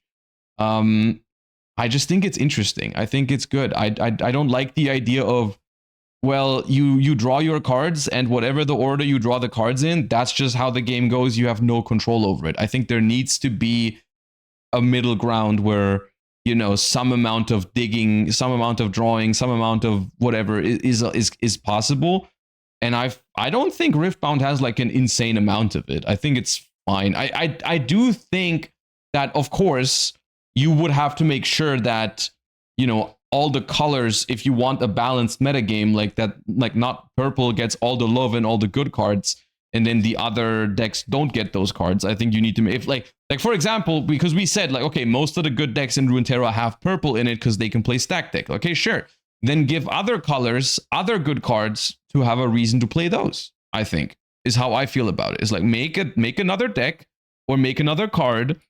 It doesn't even have to be a consistency card. It just needs to be a good card, a good reason to play another color, and you're fine, right? And then like, okay, purple is the one that's good at controlling the game or drawing cards. Sure, let it be that way. And then give me a reason to play green, or give me a reason to play orange, give me a reason to play red that purple doesn't have. And then when you're choosing a deck, when you're building a deck, you make a meaningful decision of, do I go the route of consistency and card draw? I'll pick purple. Do I pick the route of maybe like really good removal? I'll pick another one, right? What people forget is that every deck is 2 colors, but the same argument still applies, right? You still choose you still choose your combination, so you can combine. Let's say one color is really good at removal, the other one is really good at drawing, the other one is really good at having high quality stats minions, the other one is really good at having board wipes, right? Like mass removal and something, and then you combine. You like, okay, I want control and I want this, and then you piece them together. The problem only happens when like there's a good reason to play purple, which is stack deck, but then there's no good reason to play orange. So of course everyone picks the combinations that have purple, right? Decks, you have a little bit more consistency. On top of that, you also have this insistence on printing draw cards and printing selection cards into only some of the colors, and you see that reflected down into what legends are ultimately playable. There's a real division of kind of have and have not colors in Riftbound, where if you don't have access to, I've kind of posited that it's, if you aren't playing one of purple, green, or orange, your deck is starting off on a bad spot, basically. Like, you need a really good reason to not be playing at least one of those colors. Obviously, Yeah, okay, but like I said, I think if it's what purple, green, orange are the really good colors because they have really good cards. Because I've played a purple deck at the Riftbound Invitational, I understand what we're talking about with purple. With green, I would think cards like Charm and Defy are incredibly strong. So those are the reasons to play green. With orange, I think it's something like Sabotage. I don't Punch First, I think is a really strong card, if I remember correctly. So those are your reasons to play orange. And then it's like, well, give people a reason to choose blue. Give people a reason to choose what else do they have? Yellow? Yellow, blue, and red are the other three, right? Yeah, give people reasons to play those colors. Make good cards for them. I did notice this with Riftbound. I was looking at a lot of their card reveals and stuff. Maybe it's just me, but I feel like they are printing relatively bad cards overall. There's a couple of outliers, of course. They have good cards, but the majority of cards, like for example, I was following after I played the Riftbound Invitational. I made friends with a couple of people and I follow a little bit of what's going on. And they had like a new set release recently, the one that had Kennen in it. And from my outside perspective, like I saw a lot of card reveals for like Vendetta, yes, for Vendetta, where I looked at the cards and I could be wrong on this evaluation, but from what I have already experienced in terms of power level from the game, a lot of the cards that I saw, they were very, very bad. And not all of them, some of them were really good, like Kennen's signature spell. But there were a lot of cards where I just felt like they were not very good. And I think this is something that amplifies this issue if they are designing overall a lot of duds, a lot of cards that aren't very exciting. Of course, the few that are good will stand out massively, right? The Empower mechanic, yeah, I wasn't a huge fan of the Empower mechanic either. I think a lot of the cards looked very lackluster to me. Decks in the metagame that are like, like main set final reveal filler cards level. Yeah, exactly. There were a lot of cards that I felt the same way about when we look at Yu-Gi-Oh card set releases or reveals, and it's just like, this card is obviously a pack filler. No one is ever going to play this. And I felt like from the percentage of cards that I saw from Vendetta that were like this, it was like half of them, almost, it feels like. Once again, gut feeling, I might be wrong on my card evaluation. I've played Riftbound, not a lot, but I've played other mana-based card games in the past, and I have some experience with the game because I looked into it for the Invitational. And a lot of the cards, compared to, like, I'm comparing them to the cards that saw play at that Invitational, right? Like, I knew all the cards in my deck and all the cards in other people's decks. Like, most of the cards are just straight up worse than a lot of the cards that already are out there. So they're doing, like, reverse power creep, essentially. They're just printing bad cards for the state that the game is in. And I feel like that makes it so well. I mean, obviously, if you already have really good purple cards and you're just making a bunch of bad cards, like, no one is going to go away from purple, right? And that's also the few people I follow so far, from what I've heard, like the best decks from the previous format are still really, really good, if not the best, compared to the new stuff. But there are outliers. There are good cards that are going to see play, of course, but it's just that a lot of the cards are not very exciting. Yellow blue, like Victor is still going to be a playable thing. We'll see Victor around. We might well see that Lux combo deck still being played. It's not as though you cannot play these colors at all, but you need a really good reason to not be playing one of these other three colors. And that is in large part because they offer such high quality card draw or selection, or in Orange's case, it's mostly just raw card power that it has to offer.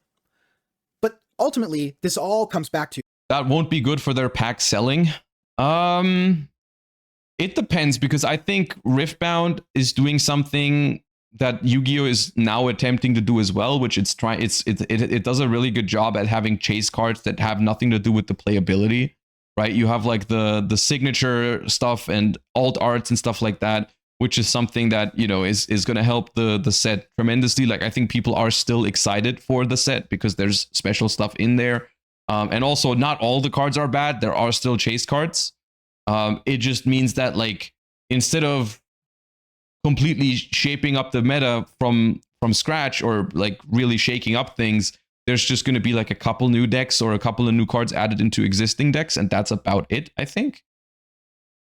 an issue of consistency. These decks are doing the same thing too often, both because of the system design and because of the individual. Have you read Mel's signature spell? Yeah, that card seemed broken. But like the thing with signature spells is that they only have impact on one deck, right? Like a signature spell you can only play in that deck is not, I mean, of course, that deck can enter the metagame, but it's not going to help the overall color identity get better, right? Like that, the color doesn't improve from a signature spell because it's only one deck that can play it.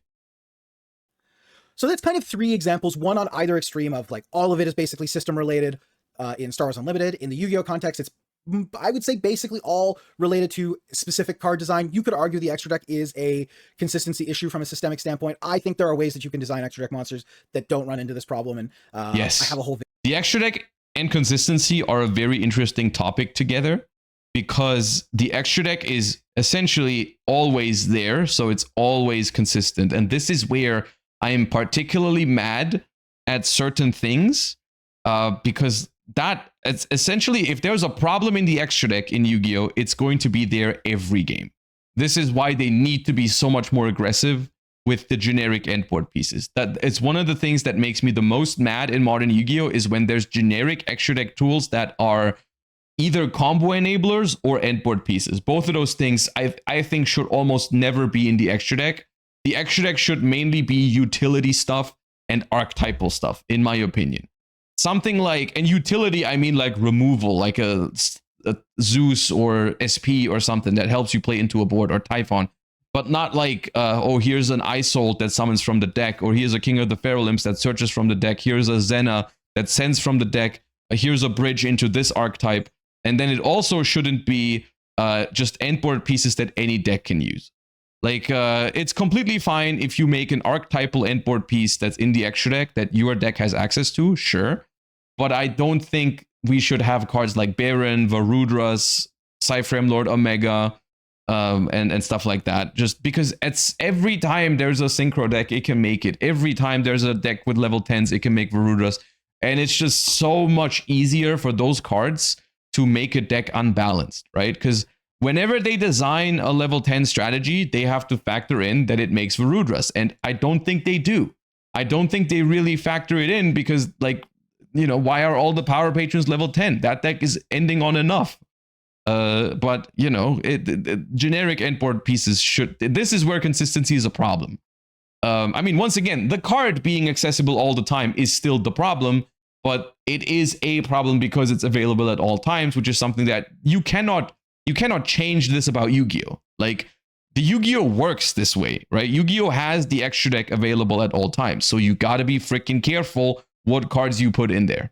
You gotta be freaking careful. And it's confusing to me as well, because if I think about it from a marketing standpoint for them, I don't know how good of a thing it is to have extra deck staples, because extra deck staples, you sell them once, and then they stay in the game for a very long time, right? Like, they always seem so eager of, like, making us, like, buy new archetypes or whatever, like rotating the archetypes that are viable, but they don't seem so eager about rotating the staples, but which I feel like would make them a lot of money too, right? Like, you know, like half of, like, when you buy a new Yu-Gi-Oh deck these days, you don't buy a completely new Yu-Gi-Oh deck. You don't buy 40 new cards. You buy like 20. Because half of your deck is already made. Like, half of your deck is like, here's Fuba, Ash, Droll, Called by Talents, whatever. You know, that kind of thing is set in stone. So why are we not rotating that? Video talking about the extra deck and how much I like it, and now that I've played a bunch more Yu-Gi-Oh, I might even make a follow-up to that video because I like the extra deck even more as a mechanic the more that I've been playing. And then in Riftbound you have a balance of the two. There's systemic issues in the consistency, and then there are also issues in specific card design. And you'll notice these are all current issues, and they're design trends that designers are... Maintenance has been extended. How long is it now, dude? Will I get to play this game today or not? Hold on, let me check real quick. 13. Oh my god. Well, good thing we're here to yap about the game. Are moving towards, not away from. And that's conscious. We have made a deliberate choice in the current era of game design to move away from gameplay that has high roll and low roll elements. keeping players engaged matters. It's really important, and having players feel like their deck. I think it's important to hit a sweet spot. I think there needs to be a balance of it. I don't want to play a game where every game plays out the same way, but I also don't want to play a game where, you know, there's too much variance. And of course, different games are gonna land somewhere in that spectrum. Yeah. Does something is the best way that you are going to engage players. The more often that someone's deck doesn't do the thing, for lack of a better word, they're more likely to churn, feel like this game isn't worth playing, decide they want to go play something else, and that's obviously a really negative thing. Similarly, really high roll gameplay where your opponent, you know, draws some power 1 of or power 2 of on the first 2 turns of the game, and statistically they weren't likely to do it, but they did, and now you got crushed, that's not super engaging either. And additionally, on the low roll side, one of the big knocks against something like Magic is when you run into these spots where you don't draw lands or where you get stuck on missing a colored. Yeah, I mean, Magic is a fun game, but in terms of mana-based card games, it has the worst mana system out there by far, because that's the worst kind of variance. The worst kind of variance is the Magic like land system. It's abysmal. It is so bad. I'll go out on a limb and I'll say I think if Magic as a game wasn't like the first of its kind, I think it wouldn't succeed. I think if we had like imagine a world where everything is the way it is, but Magic doesn't exist yet, and then they brought it out, like they released it right now, I think no one would play it. I think people would look at it, they would compare it to existing systems, and they would say like, yeah, that's worse. I'm not playing that. I think Magic only exists because it was the first of its kind, and it has like an existing like fan base. Mana source for X number of turns. These are really frustrating gameplay experiences. To be fair, the same thing could be said about Yu-Gi-Oh! Yeah, but then it wouldn't be true. You could say it, but it'd be wrong. And so we do see designers very clearly trying to design away from those experiences. The tension is if we go too far the other way and we introduce too much consistency, we make sure that your deck does the same thing almost every game, you run into, for me, issues of it not being as fun, and that's a personal preference. But on a very practical level, and I think from a more objective standpoint, you are going to run into balance problems with consistency. When you miss on balance, if you are missing on balance and the decks are really consistent, you are going to feel the effects of those misbalance changes even more significantly. Yes, that is true. Card games are tricky. It's not like digital spec card games like Hearthstone, where you can release cards at a higher power level, scale them back quickly, or maybe ban them outright, like we've seen more recently. Also, I just want to clarify, I don't mean to hate on Magic in that way. I still think Magic is a good game despite its flaws, because I think this is something that every game has flaws. I'm just saying the land system in Magic is one of its biggest flaws. I'm not saying it's not worth playing or it's not a good game. It is a fun game, and whenever I have played Magic, I have enjoyed my time. But I do think this land system is just a lot worse than basically every other card game, every other mana card game. And much more willing to make these kinds of changes and to make these kinds of bans. In physical card games, your options are, if you print something too high, your only way out is emergency ban, i.e. what people are asking for in Star Wars Unlimited right now. Emergency bans are not fun. They're really bad for games and game trust, for people feeling as though, you know, their cards are going to continue to be playable. And so as a result, it's not something that people really want to do. So this tension is tough. This tension is challenging to resolve. And I think it is challenging, and this is why it's so frustrating to me, because once the cards are out there, it's really hard to change stuff. And I mean, it sounds so simple, well, just ban it, but you know, banning a card that is broken but already out there is going to leave some people very unhappy. You know, the ban list is supposed to be like a kind of last ditch solution, or whatever however you say it. It's not supposed to be something that they always use for everything, but like, people will be really mad if a card gets banned, even if it's a really powerful one that's obviously broken. I'm like, of course, the majority of the competitive community was happy when a card like Baron was banned, or a card like Appaloosa, but I'm sure there are people out there who are not happy about it because their deck was using it, or they spend a lot of money on like a Starlight Apple or whatever. Or Baron was a very expensive card. You know, people played freaking what was Baron, like $100? And then eventually it got banned, and then they'll be like, yeah, that feels bad. The solution is you just need to be more careful when you make the cards. If getting rid of a card is so difficult, then you need to spend that extra energy. Then you can't make lazy card designs. You just have to put in the work to make sure that the card is properly balanced. That's just how it goes, you know? We can't have the ban list be super cautious with everything and not want to ban cards all the time, and then make cards like Baron or Apo or Zena and stuff like that. We just can't make them. You just can't. I can't fathom how this happens all the time. It's so weird to me. Seeing more, like we had to ban Beatrice, Lavalval Chain, there's another one, Curious. All three had to be banned, and then we make Zena. It is mind-blowing to me how that happened. More mind-blowing. Lean to the side of, I'm going to accept that the game is a little bit too consistent so that I don't churn people for not having fun, versus I'm going to... They are not banning Zena. Oh, they are banning Zena. They are going to have no choice but to ban Zena. Not right now, but they are going to ban it 100%. I would bet everything on that. Zena has to be banned. That card, on the day that it came out, had a banned symbol on it at some point in the future. There's no way this card stays legal. The question is just for how long. And that's why it's so stupid. That's why it's so stupid to make. Because it needs to go. And I think that's why it's not a secret rare. Probably. Because they know it has to go. They just know it.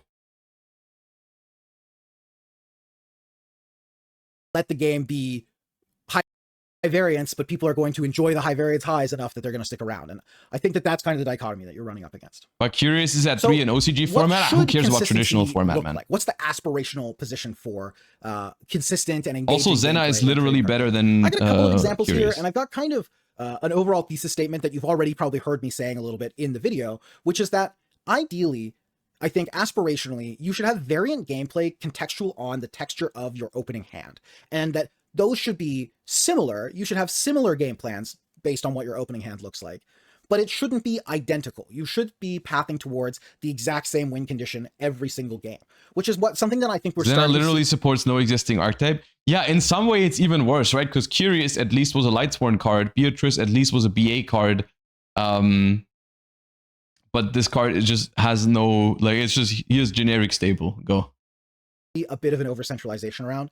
You can hear people talking about this, let's say in the Riftbound context, where the Diana deck's game plan is stabilize, be ahead with Ravenbloom Student potentially, and then ultimately your endgame kind of tool, the way that you win the game, involves using Hui and Ride the Wind. And this is something that they're going to try and do in, 70% plus of games. They're going to be ending the game with some combination of Hui or Ride the Wind, or maybe you're just ahead enough that you're winning without even the Ride the Wind. But yeah, but like, isn't what we're describing right now just the fact that the deck has a game plan that it tries to execute a majority of the time?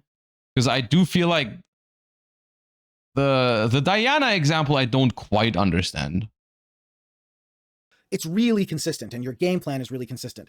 And you sometimes have seen that before in games like Magic, where you have archetypes that are planning to draw the game out very long, right? Control decks have historically been built in a way where their deck is like 95% interactions and ways to not lose the game, and then 5% win condition. Think Aetherling, think Nephalia Drownyard, think Sphinx's Revelation or Consecrated Sphinx. These things where your deck is playing like 3 or 4 win conditions. You're going to play them when you have 12 lands in play, and you can hold up 2 or 3 counterspells after you play it. This is fine. This is very different. These are decks that are planning to take the game to a length where you're going to have seen basically your whole deck. So it's not so much an issue of consistency as you are going to have played almost every card in your deck anyway, and you've picked the best win condition from amongst those cards. Right. I do see the difference. But I wonder how, like, I mean, I guess what we're saying is that we would want like mid-rangey decks that don't plan to drag out the game for forever.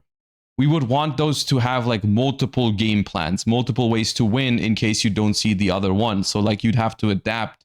If you don't see the Hui in your Diana deck, you have to rely on a different card, right?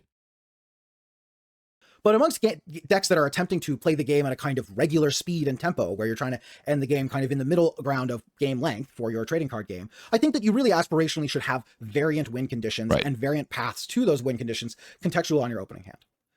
So that's my kind of like big broad strokes, what I would like consistency goals to look like. I have a couple of examples here of things that I like And we can already see how that idea of consistency doesn't really apply to Yu-Gi-Oh! Because we don't have these types of decks where you drag out the game for so long that you try to find a certain win condition or something. It's just not something that's applicable for Yu-Gi-Oh! Like, Yu-Gi-Oh! Is not, even though on the surface level it is, but Yu-Gi-Oh! Is not really a turn-based game anymore, right? Like, and that's fine. This, once again, I don't have an issue with that. But it does make it fundamentally different from all of these mana-based card games where you build up a mana curve over time. Like, that just is not how Yu-Gi-Oh! Works. I think that have done it in an okay way, and then I have obviously already given you examples of things that I think have caused problems in that regard. So one example I already mentioned offhand, but it is the Lunalight archetype in Yu-Gi-Oh! I think that this one, while it is always pathing towards Liger Dancer now, as its win condition, I think that the way that you get there is variant enough, contextual based on opening hand, that I think it feels pretty reasonable. It's not a situation where from any one card starter you get to 2 Ligers, for example. It matters a lot what's in your opening hand. Specifically, if you draw like Gold Leo, then yeah, like obviously. Wouldn't you say the Reiko Tail in a way has multiple win cons, especially when it was the mirror? I mean, I don't have an issue with consistency in Yu-Gi-Oh! That's why I don't like that's why I'm arguing like this is not a problem for Yu-Gi-Oh! In particular. Yu-Gi-Oh! Has problems, believe me, but I don't think this is one of them. But yeah, I still thought I think it's an interesting thing to talk about, and that's the interesting thing here is that I do understand the perspective, right? Like, I understand how someone who's coming from other card games, mainly mana-based card games, has this opinion. Like, I get it. It's not something I can't understand. The world is your oyster, and you're likely going to get whatever you want if your opponent doesn't have too much interaction. But if I also don't know. I don't think Lunalight is starters in particular. The gameplay is very dynamic along the way to get to what your win condition is, and there are way more games than people realize that end in you only making 1 Liger, or in you potentially having to go on a very different path than you would normally to get to the second Liger. And I think that this is a pretty reasonable one. Another deck that I've played somewhat recently that I kind of liked was the blue-white Oculus Tempo deck in Standard. This has rotated out of Standard at this point, but this was a deck that was attempting to play Abhorrent Oculus along with Haughty Jin. As an additional cost to cast this spell, exile 6 cards from your grave. Flying. At the beginning of each opponent's upkeep, manifest Dread. What the hell does that mean? Look at the top 2 cards of your library, put one onto the battlefield as a 2/2, and the other into the grave. That sounds like a cool card. So you're trying to mill something to the graveyard to cast this thing as early as possible. Or what?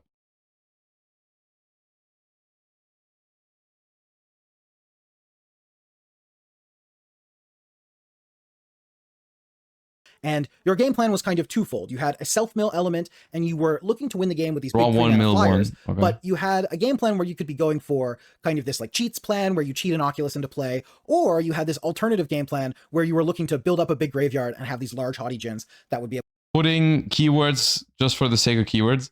Yeah, I think Magic, I mean, Yu-Gi-Oh! I would love if Yu-Gi-Oh! Had some keywords, but I do think Magic has too many. Able to punch through when from an outside perspective. These games were really interesting because you saw a bunch of your deck, but it went into the graveyard rather than it being in your hand. So you had access to a large amount of resources, but not all of them were super useful. Oh, you cheated out, okay. And you really did oftentimes have to decide whether this was an Oculus game or whether this was a Jin game. Were you playing as more of a tempo strategy in this matchup? Are you playing as more of a Reanimator combo deck in this matchup? What was your role based on what your opening hand looked like? I thought this was quite reasonable and quite interesting. And I'll be honest, I think broadly speaking, Magic does a better job of this than most other games. Inherently, the mana system in Magic brings the consistency of decks down to a point that already feels pretty good. But yeah, I mean, yeah, Magic does a good job of having less consistency, I guess. Yeah. It does a good job at screwing you over sometimes. In general, I think that there's a decent number of examples recently that have been good in this Magic context as well. Another one that I quite like recently is there's Dude, the most frustrating thing about Magic's system in terms of the lands is not even, to me, it's not even the having to open a certain number of lands. To me, the most frustrating thing whenever I play Magic is because in Magic you draw 1 card a turn, but usually you play at least 2 a turn because you play a land and you play another card, or like by paying mana for it, you lose cards every turn, right? Magic's usually, unless you play powerful draw spells, the hand size goes down very drastically when you play Magic over like 5, 6, 7 turns. And then, like, a lot of the time, your down to very few cards in the late game, and then you draw like 2 lands back to back, and you just ran out of shit to do. Like you just, and then your opponents draws like on turn 7, they draw a 7-drop or whatever, and it's like, yeah, okay. Well, I mean, I know modern Magic decks, they don't even play 7-drops anymore, but you know what I mean, right? It's like if you're in a situation where you're low on cards and you draw lands, you just draw no cards. You just skip your draw phase for no reason, pretty much. Blue-red tempo deck that's based around elementals. There's a couple of different ways that you can and play I feel like that's something that isn't even talked about enough with Magic. Is like people always say like, oh, you open too many lands or you open too few lands. I think drawing lands in the late game is also such a bad feeling. Ones revolves around playing Slickshot Show Off and Eddie Merc Crab as your 2 main win conditions. And the context of a game in which you are attempting to push through lethal with Slickshot Show Off is very different from a game in which you are attempting to tempo your opponent with Eddie Merc Crab. And contextual based on what your draw looks like, how many show offs you draw versus how many crabs you draw, that's going to massively inform the texture of that game and how that game manifests. So those are a couple examples of decks that I think are pretty reasonable and provide some pretty Master Duel is up. Okay, we'll be there in a sec. Game to game. Magic in general, I think, has done a better job of this, especially in its formats that are low. There's one thing that I think makes this happen for Magic, and I don't think it's the lands. I think the thing that makes this happen for Magic is I think they have less searching. At least from what I'm seeing all the time, like they have some tutors sometimes, but a lot of the times they just don't have searching. It is a matter of you have to play with the cards that you draw. Right? There is card draw. There's card draw, but there's a significantly less amount of like you just find that card. Right? And this is the main reason why I think Yu-Gi-Oh games would like this is something I think Yu-Gi-Oh decks could benefit from as well if we just had less bridging and this card searches this, searches this, searches this. In terms of like you just deal with the stuff that you're drawn. The stuff that you draw can still do powerful things, but you just can't always search that one card. Or on cantrips. Obviously, in Legacy, you have a substantially higher degree of consistency, and I think that has caused problems off and on. The Oops All Spells deck recently was a deck that like clearly had consistency problems, and they made a consistency hit to it by banning Undercity Informer. But in general, I do think that Magic does a bit of a better job of balancing this kind of tension, both by printing things that aren't too similar functionally, but kind of push towards a cohesive plan, and also by just removing some of the issues I've discussed by having a larger deck size, showing you fewer cards in an average game, and as a result, creating, I think, slightly... I don't know, man. It just sounds like you like Magic. It sounds like you prefer Magic. What are the tools that I think some of these games could start to lean on more to help these consistency problems in a way that respects that tension that I was just talking about? I think that there are a decent amount of tools that create interesting consistency dialogues, that create choices for players where they need to either make choices at a deck building level or they have to make choices in a gameplay level that are going to ultimately still lead to engaging in dynamic gameplay without necessarily running afoul of games having balance issues based around consistency. Number one is using multi-pip or multicolored systems more actively. This is something that wouldn't work for Yu-Gi-Oh! And Yu-Gi-Oh! That's not really a concept. I like this guy, but some of his Yu-Gi-Oh! Takes are interesting.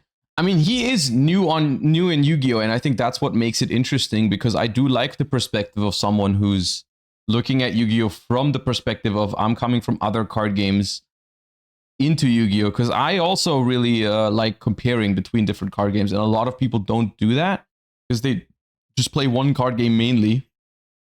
Although I can retemplate it for Yu-Gi-Oh! After I explain it in a color context. But this is something that I think designers have been increasingly reticent to really do. In Magic, you have broadly seen a kind of reverse creep in terms of the amount of pips that they have been putting on powerful cards. Cards that would have previously had a second colored pip for sure are now a single colored pip and 2 generic mana. It's like the most common casting cost on busted legendary that you think is going to show up in standard in a high play rate or maybe even in modern. That has just become the norm. And I think that by doing so, you are really increasing the number of games that end in a potentially unfun state, because players are more capable of just including all of the best cards in their deck. And obviously this happens in Magic, but this happens in other games as well. I think their what's it called? Their way of dealing with the mana problem or the land problem is just making less multicolored cards, is what he's saying.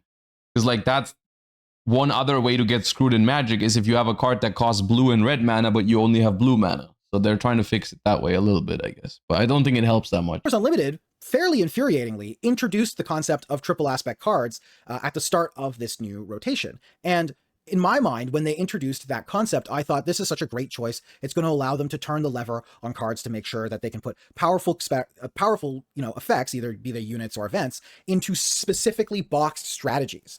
And they've just not done that in practice. While cards like Single Reactor Ignition are boxed into specifically blue-red villainy, which is good, I guess. Like, the best deck in the format is a blue-red villainy deck that doesn't play that card, so that's certainly something. But on top of that, you're just running into this issue where I think that if you look at Ninth Sister and Pre-Vizsla and Chimera, like, surely if we had just gated one of these cards to also be in, say, green or in yellow, and kept it out of just being generically powerful and usable together, we would have been able to control the overall power level of the strategy a little bit more.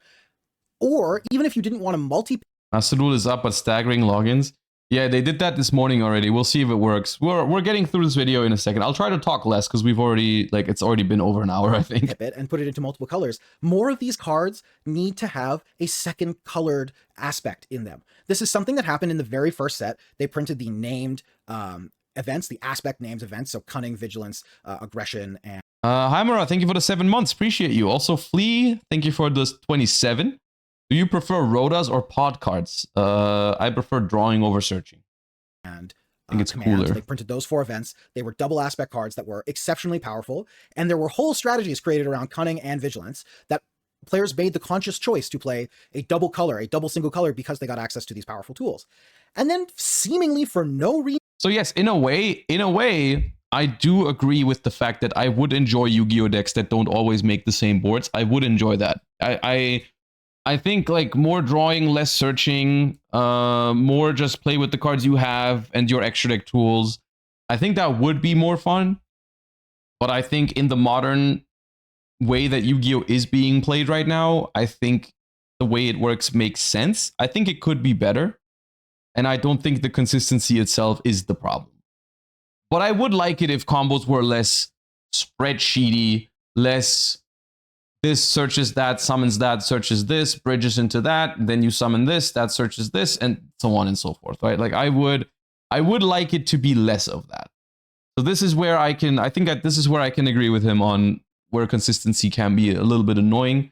Because that thing is ultimately caused by searching and summoning from deck like being very consistent things. Fantasy Flight decided that's just not a thing we're going to do anymore, and more or less have not printed a double aspect spell or card that has been worth playing almost at all. You know, like there are some examples, some slight examples, like DJ is an example, although you were arguably trying to not play it for its double aspect cost in some metagame states.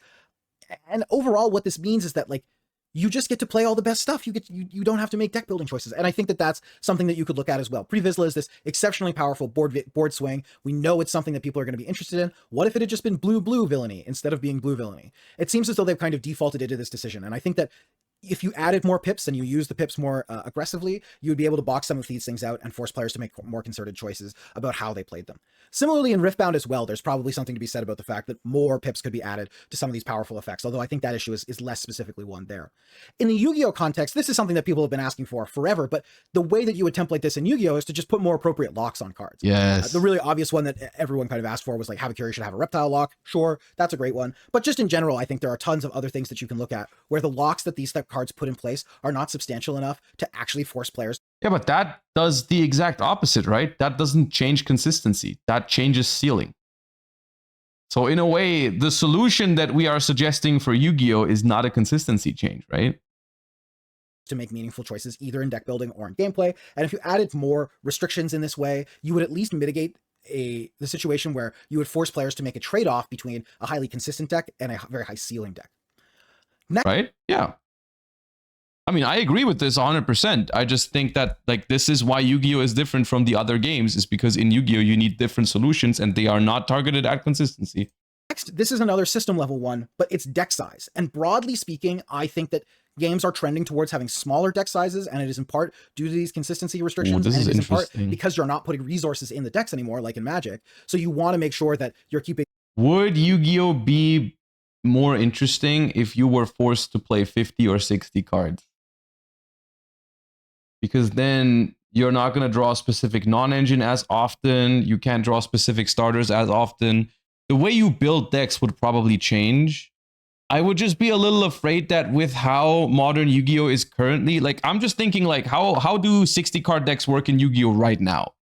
And because we have all the bridges and we don't have sufficient locks, there would be a lot of combo slop happening as a result, right? Like, people would just play more slop and you would be less likely to draw the right cards against it. So I think it wouldn't work. I think it would not work in Yu-Gi-Oh! With the way the cards are right now. You would have to restructure it significantly. Because the thing is, like, the thing that holds 60 cards combo piles back at the moment is the fact that there are more consistent 40 card decks out there that will draw punishes, like a Molcharmy, more consistently, and you are not as likely to draw your Ash for the Molcharmy because you're playing 60, right? So if you just remove the 40 card decks from the equation, I think the 60 card combo piles would be maybe like, but then once again, you could think it through and you could say, like, okay, once that's the case, we then tone down the power level of the 60 card combo decks and then we'd be fine. It could be interesting. Like a somewhat similar ratio. You don't want people to have like 15 or even more, right? You'd have to have like almost 23 ofs in order to fill out a full 60 card deck. And designers are moving away from that as a design paradigm. I kind of wouldn't do that, I think. I would say let's make people play. Did we check last regionals result already? There were a lot of Chaos, Mitsu, Azamina, Yami, whatever piles. I mean, this is going to keep happening until they do something about the cards that enable this, yes. 60 card decks and increase the variance a little bit, make sure that we print enough cards that allow people to still have consistent curves if we're going to offer them consistent mana curves through our other systems in the game. But 40 cards with 3 ofs is, I think, offering a level of consistency that makes games begin to start to play the same. Across a metagame, you begin to be able to map out exact paths of games based on... I think this is reducing, this is a very... this is a look on Yu-Gi-Oh! That I don't think is entirely accurate because it's reducing Yu-Gi-Oh! Down to the turn 1 of the player going first, right? It's like ignoring all the things that happen after, when in reality, like I said earlier, I think the majority of good Yu-Gi-Oh! Is happening after turn 1. Turn 1 is the thing that we all just sit there and wait for it to end, and then we start playing the game after you're done setting up, right? Like, that's where it becomes interesting in modern Yu-Gi-Oh! And like that, if you accept that that is what Yu-Gi-Oh! Is, then I think it becomes much easier to look past it and say, like, okay, it actually is an interesting game. There is a lot of good Yu-Gi-Oh! To be played for when the player going second plays into a board, as long as that board is reasonable. And then it doesn't matter that the combo is the same every time. Like, yeah, let him do the thing, and then we'll start playing and see if we can break it, as long as it's breakable. What your opening looks like, and your openings are going to look similar enough due to deck sizes and the limited on number of cards in your deck that you can have, that I think that this is something that we could look at as well. Even something like, if you want to play 40 cards, let people only play 2 of something. I think a really interesting dynamic in Hearthstone specifically around this 2 of system. Obviously 30 cards 2 of and 60 card 4 of is basically the same math wise, but in terms of your odds to draw 1. But there is an interesting dynamic that happens in Hearthstone, where once you play 1 of an effect, you are much, much less likely to draw the second one, and you also will only get 1 more of those things. There's more tension around that, more tension around potentially losing it in some way. And so part of me wonders too if fewer copies of cards would be better for providing this variant gameplay based on the texture of your opening hand, because you would force people to have more diverse opening hands simply by the number of cards available to them in their deck. Something that I would like to see, this is more specific to Yu-Gi-Oh! I would love to lock specific endboard pieces behind specific starters more aggressively, and this requires architecting entire archetypes differently, right? But for me, I would much prefer if the Cool Tune archetype was structured in a way where if you did not start on the right name, you didn't have a path to RS, or maybe there were 2 names that you could start on that give you a path to RS, whereas in practice, you could just get to it from anywhere. And so that's something that I would love to see. I think that it would be... That's an interesting concept for an archetype, where, like, if you don't start with Mix, you just can't make Remix. If you don't start with Rico, you can't make RS, but you have other options. I could see that. More interesting in that it would give you... It'd be interesting. It would actually... That would be interesting, because then it would be like, well, if they have this starter, they will end on this monster. If they have another starter, they are forced to... They still have a play, but they are forced to go a different route, and that ends on a different monster. So it's a different kind of game depending on what starter they open. I think that's an interesting take. interesting decisions about how you sequence your turn and which starter you start with, if starting with something in particular was locking you out of something else down the line. And then the last thing that I think, this is a more holistic thing, is when looking at designs, I think that it's important to attempt to systematically ensure that decks that are attempting to attain higher ceilings at the cost of consistency can reach a ceiling that is high enough to justify taking that risk. And that's another problem that you see manifesting fairly frequently. In something like Riftbound, there are not really traditional ramp decks. And the reason is that playing Aurora and just consistently playing Aurora on 9 is better than just playing ramp spells and trying to hardcast dragons out of your hand and drawing them.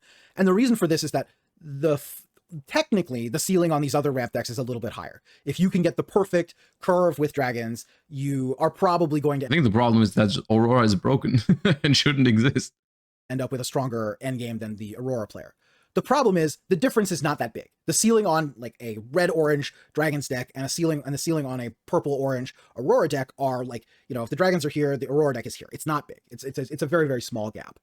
And the trade-off is the Aurora deck is vastly, vastly more consistent. And so I think it's important to find ways in design to reward players for taking risks in a way that gets to pay off those choices. A card like Renekton in Riftbound's newest set is one that I kind of like in this regard, where I think theoretically this is the right design direction to go, where you can say to players, hey, you can sacrifice a bunch of your resources to play a head-on curve, and if you draw the right texture of your opening hand, that's going to be especially good. And I think that that's not in a situation where like your endgame ceiling is higher than other decks, but your early game ceiling is so much higher than other decks that maybe that trade-off becomes worth it. In general, it's just something that I think designers need to be aware of. They need to be aware of the fact that... New Overframe revealed? Wait, is it the last one from the utility selection? Ooh, is it that? Oh, it is. Oh, I'm excited for that. We'll look at that in a second. You can't just allow the most consistent strategy to be close to the high rolling strategy. There should be some amount of give and take and some amount of decision-making process behind that, where the people who are choosing to play a higher consistency strategy are accepting that they are likely playing at a lower power level. I think something that you could look at here is maybe by making cantrips more expensive in your game, by forcing players to invest significant tempo and resources into selecting, you can punish them more appropriately for doing so. This would be something, if I had to coin this to Yu-Gi-Oh, it would be if you had two archetypes, like I said earlier, that could go together, but you actually have to draw both of them. You can't just easily bridge. That is a risk that you take in deck building, right? Do I take out a significant portion of my non-engine to fit a second engine to make the ceiling of my deck higher? And do I want to make that trade-off? Like, for example, in the current format, like a Mitsurugi, Azamina, Chaos Ritual pile, whatever. Like, you know, that deck does sacrifice for whatever it's worth. There are some bridges in there, and I don't like it. But if that deck didn't have bridges, maybe it would still be playable, and you would just have some very synergistic, strong cards in there that, you know, make for a very high ceiling deck. And I think if there were no bridges, that would be an interesting concept, because you'd be like, okay, I'll sacrifice some level of consistency. I'll sacrifice some non-engine to play a 60 card, very high ceiling engine pile. And that could be an interesting trade-off. Like, if all of the combo decks were like that, I'd be happy about it. Or happier. Certainly stack deck costing 1, for example, like, is a joke. Like, it's an embarrassing joke. That is such a low opportunity cost for such a drastic increase in consistency that it doesn't really work. But if that same card... We're seriously watching this for an hour and 30 minutes? Yeah, that, because it's interesting. What do you mean? Card was 2, or... It's yes, it's a 45-minute video. I need to add something to the discussion. Why would I react to it? Like, something like 1 and a rune, and there was actual tension behind playing your cantrip versus developing the board versus using your resources for something that doesn't end up consuming a rune. That would ultimately end up creating much more dynamic games and much more dynamic decision making, in my opinion, than if you create the situation where including the cantrips feels very, very free, and as a result getting access to this consistency comes at not that much of a loss of ceiling. So that's it. That's, I think, those are the tools that I would look at, things that you could change. If you have other ideas for creating interesting consistency like issues, I would be all for it. I know, for example, like Yu-Gi-Oh uses the limited and semi-limited list to just consistency hit decks sometimes and say you're going to be less likely to draw this starter. And while that works, it also means that, like, when they do draw the starter, you just want to roll out of your chair. I mean, anyone who's played against Malice in the last, who played against Malice, kind of like as it was slowly tanking bans, would tell you that, like, they always just have the March hair anyway. So why Okay, it's not the March Hare in particular, but you're on the right track. This is the exact point of why it doesn't work in Yu-Gi-Oh! Why it's not an appropriate solution, because it just creates more frustration for both sides. It just creates more frustration of, oh, I didn't draw a starter, so I just can't play the game, or my opponent drew the starter and they're doing the exact same thing as before the balance change.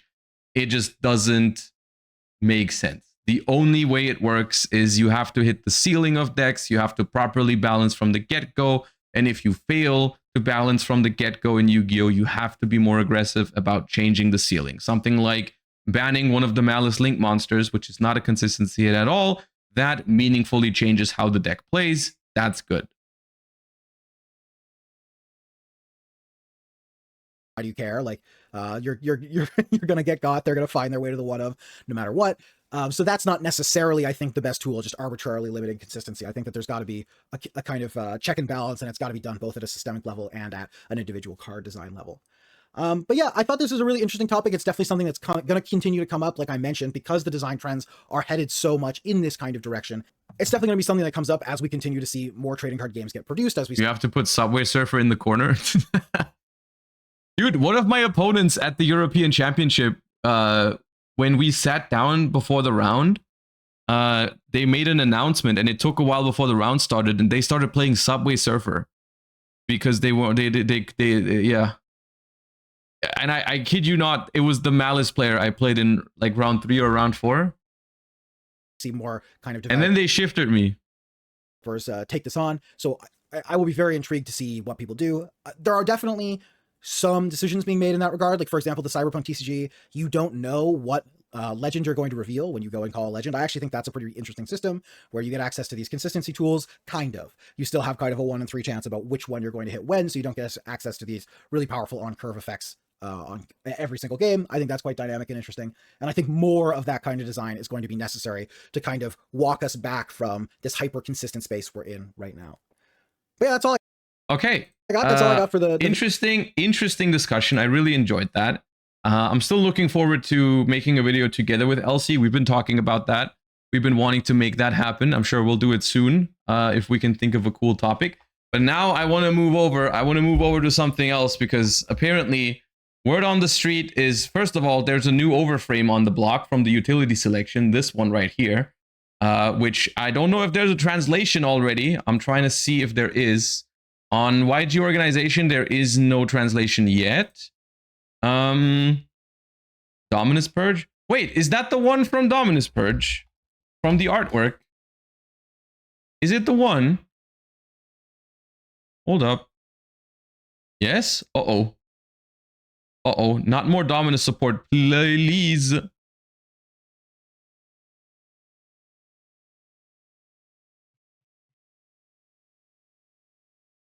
Yeah. Yeah, that's her. Oh my god, I'm not ready for the... I am not ready for the Dominus Impulse one. Uh-oh. Let me see. Saint Princess Rose Pamela. Here's the Reddit thread. Okay, Reddit translation. Take it with a grain of salt. Take it with a grain of salt, because it is the Reddit translation, but I usually these have been correct, I think. Level 4 light spellcaster tuner, 0 attack, 2000 defense. Set cards in your spell and trap zone cannot be destroyed by card effects. You can only use each of the following effects of Dominustia Rose Pamera. Okay, different name here. Once per turn. During your opponent's turn quick effect, you can reveal this card in your hand. During your opponent's turn quick effect, you can reveal this card in your hand, add a Dominus Purge from your deck to your hand, then discard a card. If this card is normal or special summoned, you can set a Dominator's Trap or Dominus Purge from your deck or graveyard. It can be activated this turn. Whoa.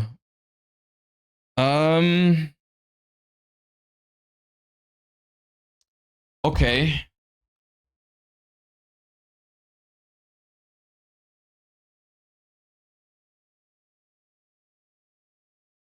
I mean, this card is just more copies of Dominus Purge. right? To begin with. It's just more copies of Dominus Purge, which is pretty good. That is pretty good. It's also a level 4 tuner, so it has some potential in that way. It's a good normal summon if you ever do, but if you don't have a normal summon available, you can just keep it in your hand and then add your Dominus Purge that way. In that sense, it is... oh, wait. It is... what is the condition? Hold up. Dominus Purge... you can now purge, this is another Ash for going first, but it's very telegraphed. It's not the same, because like if your opponent normal summons this card and you have a Molcharmy in hand, then you just chain the Charmy to this. It's not the same, guys. It's not the same. You guys are saying this is 3 more copies of Ash for going first. That's not true. That is not true. This card is not as powerful as Ash going first, because you have to normal summon it, and then your opponent is going to just respond with the Molcharmy. You know, Purge can't be used with no cards, brother. You can set a Dominator's Trap or Dominus Purge from your deck or grave. It can be activated this turn. Yes, you can use it because it's set. It's set and can be activated this turn. So yes, you can use it on the first turn if you go first with this card. All right. The thing is, doesn't work against Perulia, doesn't work against Fuwa because they will just chain Fuwa. This is a good card still. It is a very, very good card. For every deck that can play Dominus Purge, you will consider playing it.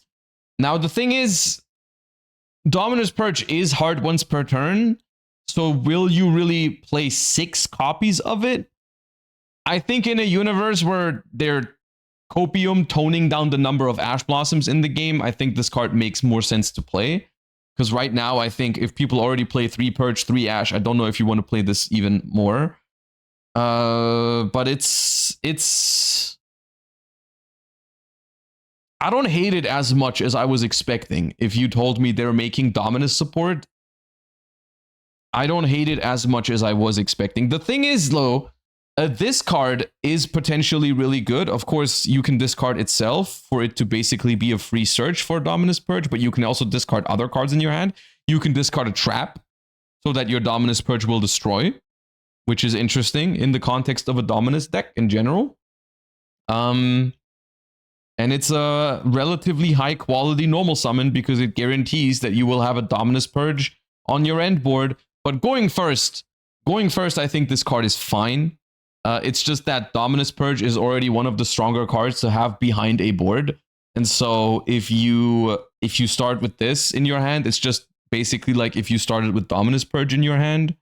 It doesn't start any fancy combos probably, unless you're playing maybe like a Magistus deck because it is a spellcaster, right? But I don't think Magistus can play Dominus Purge because they got some other attributes in the mix, like fire and dark. Yeah. Q summon this. Yeah, you could go Q summon this, I think, but at the same time, a Q can already summon Ash Blossom, so how is that worse? Why is it a tuner in the first place?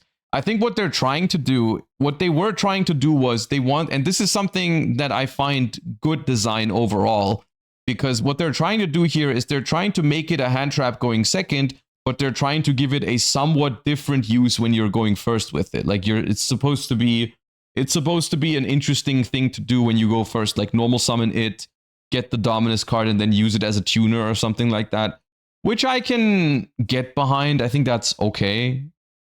Yeah.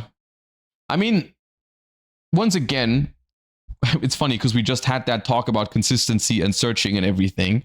I think as long as the role of Dominus cards is balanced in the game itself, then this card is okay, which I think at the moment is not quite the case. I think Dominus cards are more powerful going first than going second, and I think that's a little concerning.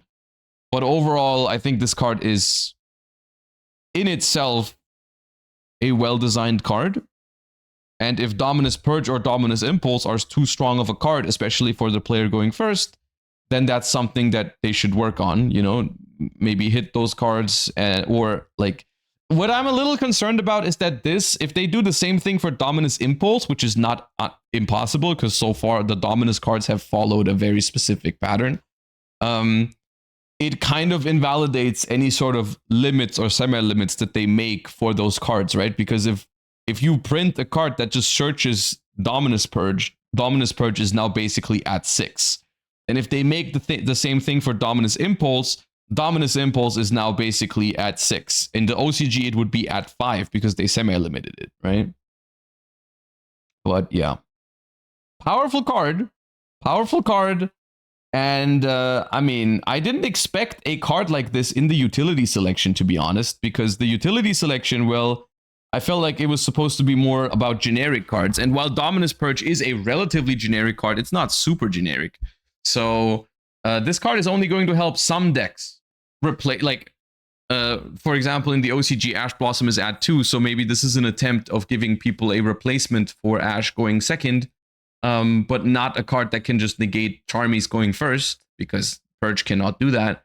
And this card also cannot do that, because at the point where you have the Purge, it's too late to negate a card like a Molcharmy. So I don't hate it. It's strong, but it's somewhat interesting, I think.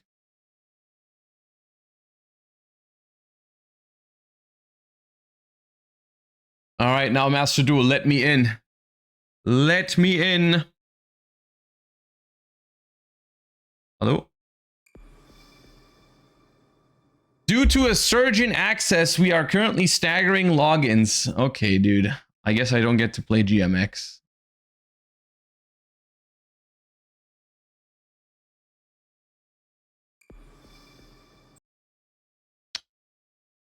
I am in.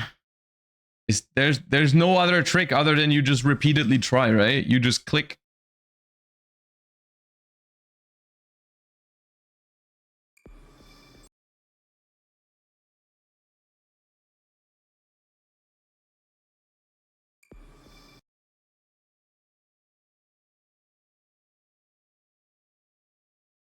I am trying since 30 minutes ago. Wait, what? 30 minutes ago?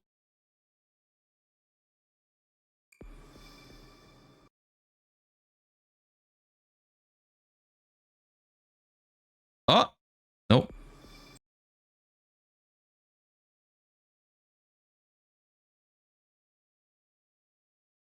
No, not the Malice background.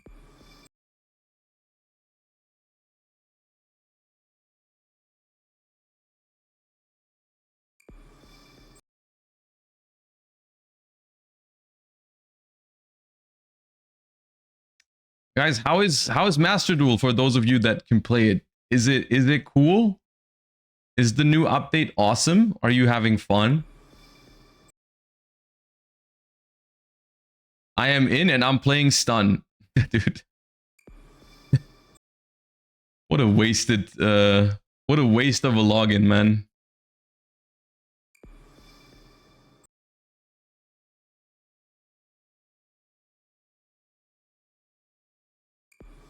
If you are in Master Duel right now and you are normal summoning man, log out now.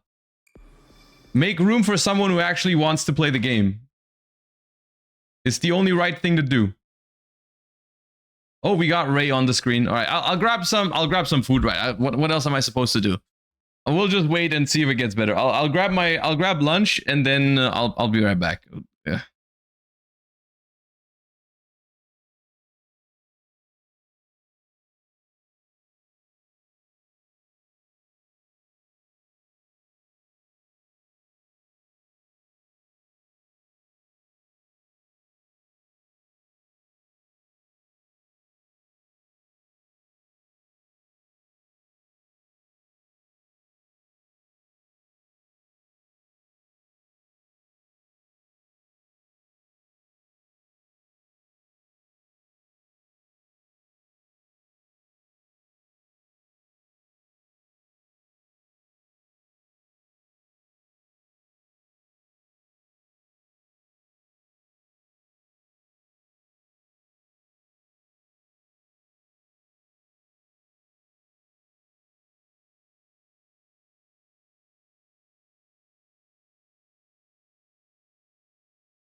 All right. Well, I guess this is now just a just chatting stream until we can log in.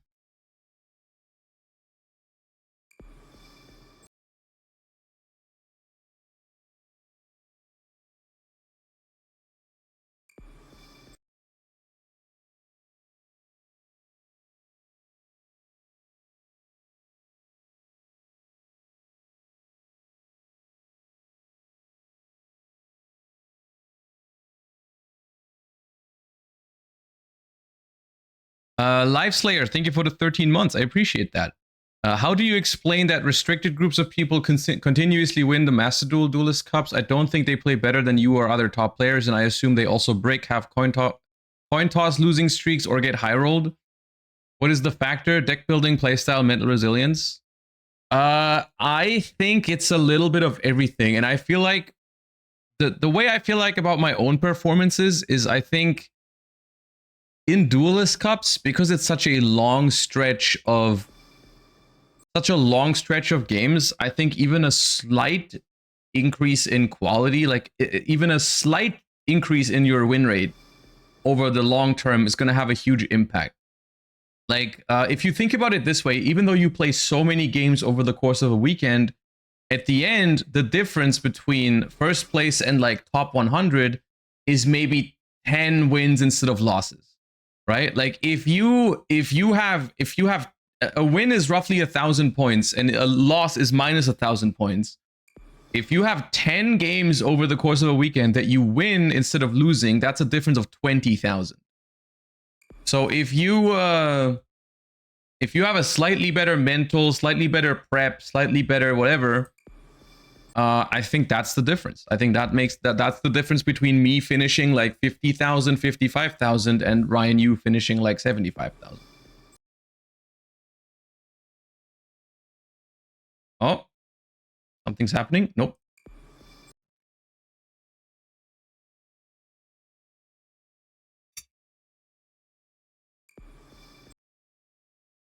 Restart the game. All right, I'll restart it. I don't think it changes anything.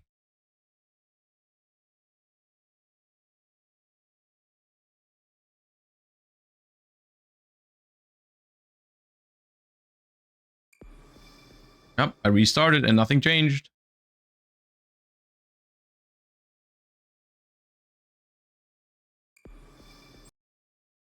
Can we react to something else while we wait? Well, first I gotta have my lunch. But after that, I guess if it's still not working, then we'll do something else, yeah.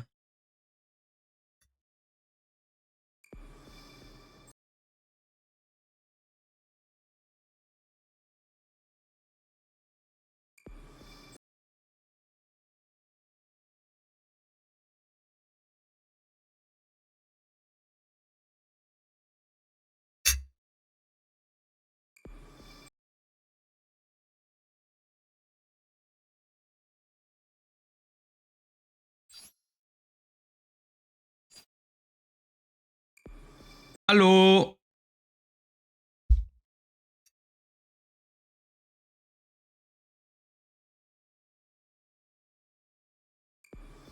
Do you think Pot of Sloth will become problematic in the future? No. I think that card is very, very balanced.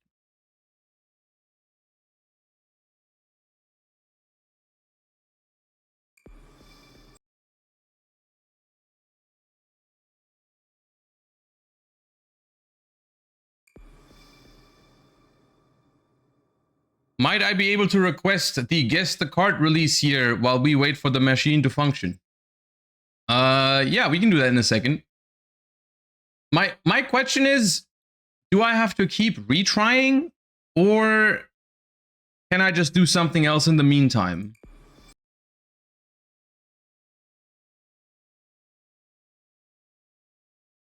What you eaten? It's just leftovers from yesterday.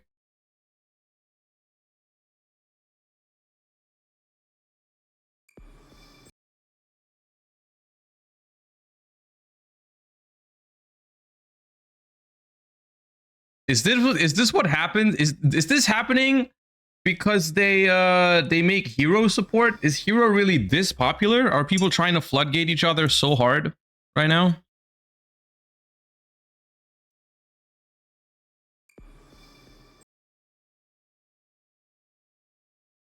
Or is it their way? Is it their way of showing hero players what it feels like to play against hero? Maybe.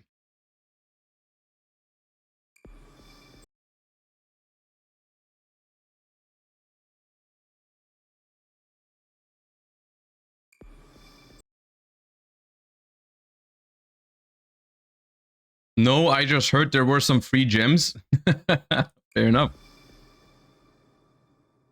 Well, you're not getting them.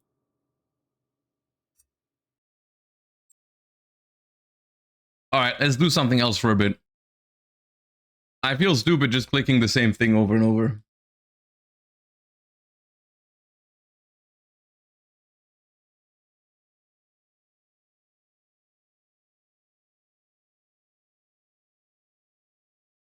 Wait, we can't. I was trying to play the Yu-Gi-Oh! Higher or lower game, which is the one like where you guess if a card is older or not. And now we can't. Oh man, everything is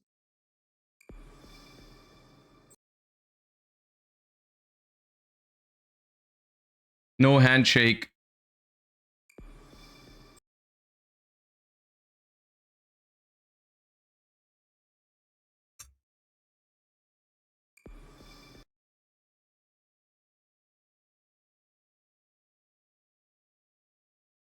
Card guesser. I don't want to do card guesser right now because it requires me to type all the time and I want to finish my food. It's weird because the peak is only 24k right now.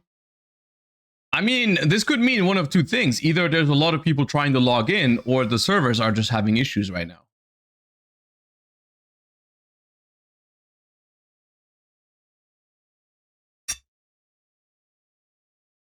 Restart? Okay.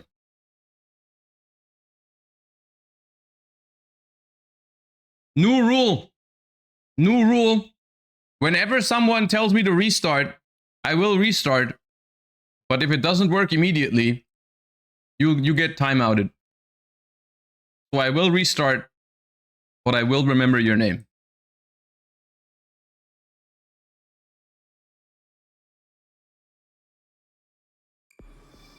Oh, that's 10 minutes.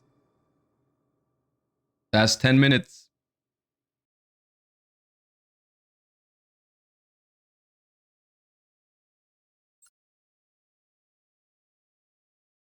Restart. All right. Okay. I'll restart.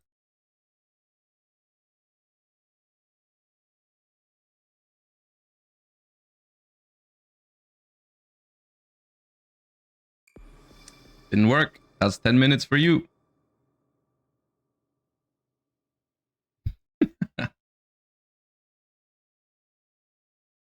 Okay, now all of you are gonna do it. Now I don't want to do. Okay, actually, I'm joking. I take it back. I don't want to do it again. I don't want to do it again. I changed my mind.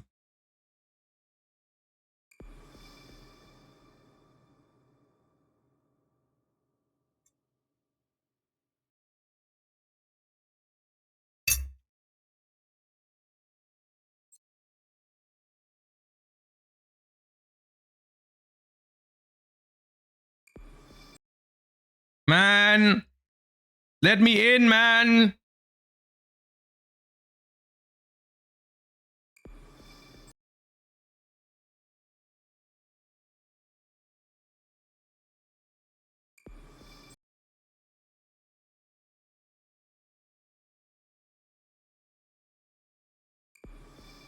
Guys, you can use this time. I have a good idea of what you can do in this time. You can check if you have a Prime sub available to support this amazing content of me trying to log in over and over and over again.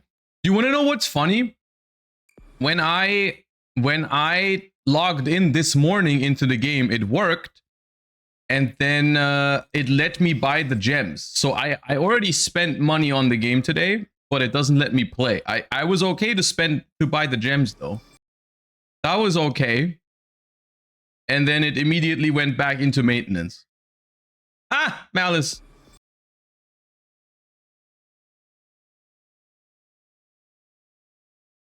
Ah, Elf Node.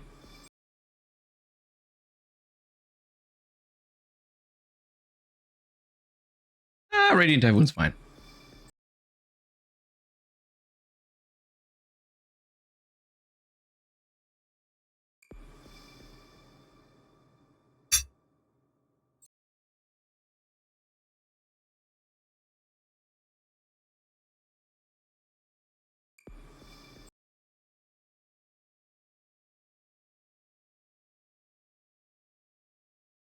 Thanks for reminding me about the sub.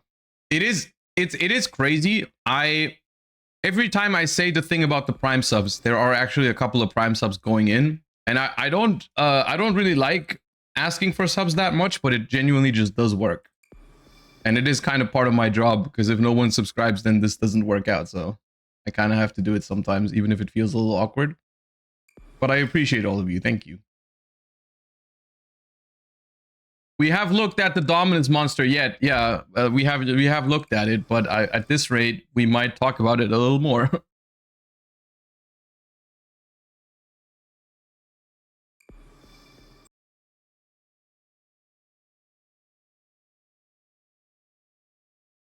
I'm regular sub, but I don't know how to do the Prime thing. I mean, that's fine too. Don't worry about it.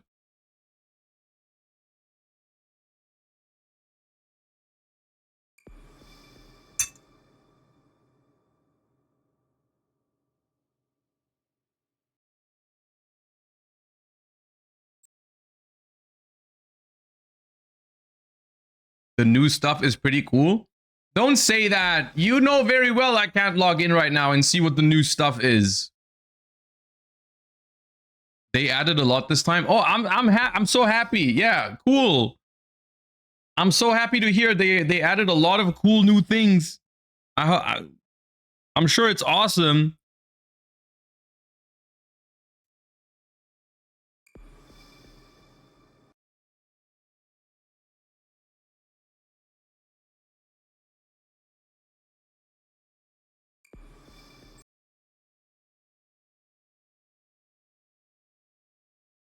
How about some bits towards the next sandwich? Is that a good second compared to a sub?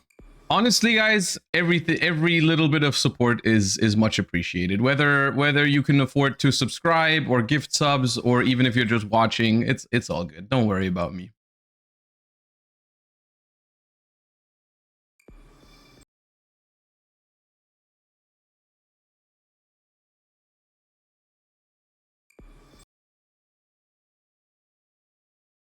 Did you have Spezi today?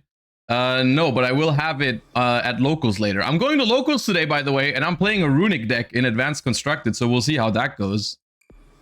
We can look at the games tomorrow on stream. I will record them.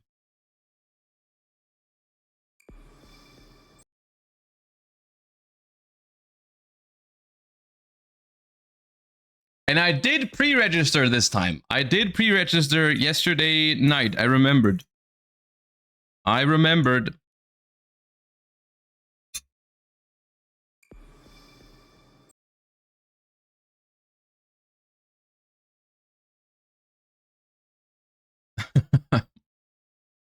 TCG React, thank you for the 30 months.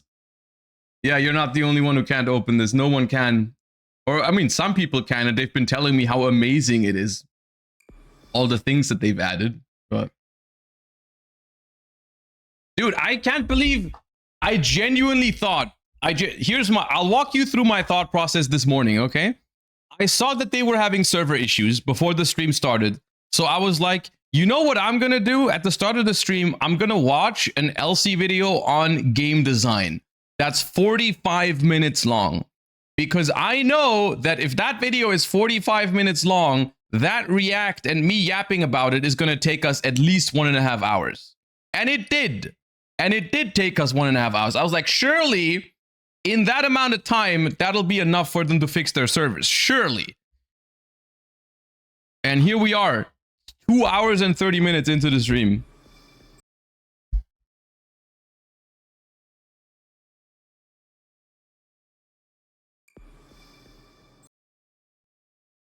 While you wait, react to my Fua vs. Troll video. Earl. No.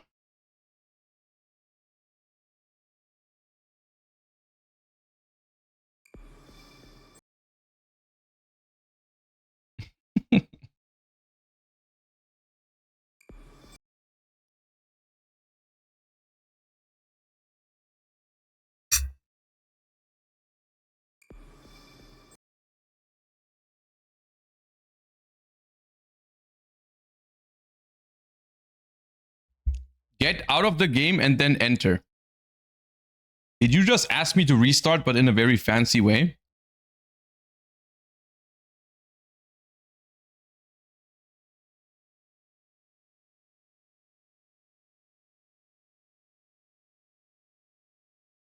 Have you tried turning it off and back on? Oh, didn't work.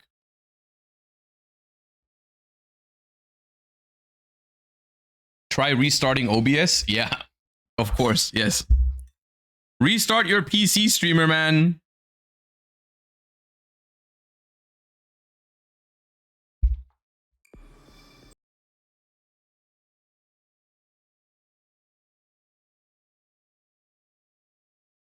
Have you tried saying 1, 2, 3 and then click?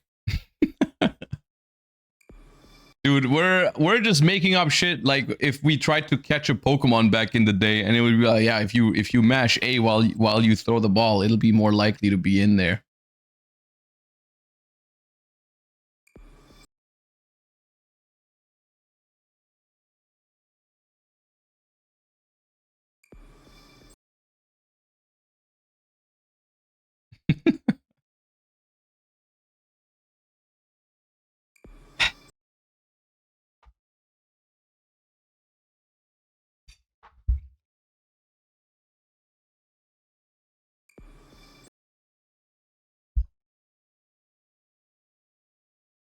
All right, let me use this time to thank some subs that just came in. Bordam, thank you for the tier 1 sub. Falena, thank you for the first time prime. Appreciate you. Sansa Paria, thank you for the 33 months. The mention of Runic was enough to convince me to sub. Oh yeah, let's go. An anonymous gifter gifted a sub to Max C, which this account has now been subbed for 16 months. For the love of God, please, I know you think you're hilarious when you give the sub to Max C, but why don't you just gift it to someone in chat who actually watches the channel? Because the Max C account does not watch my channel.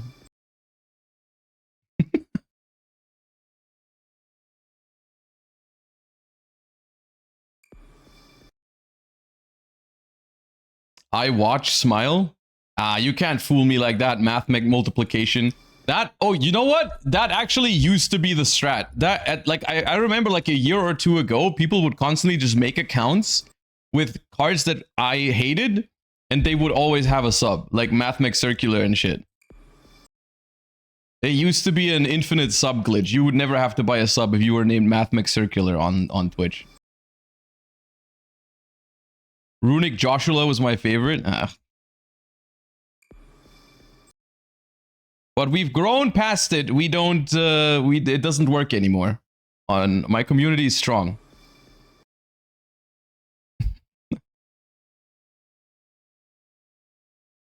See, now we're gifting subs to cool cards. We're gifting a sub to Runic Tip, which is awesome. Okay, what? Kale the God, what is that about?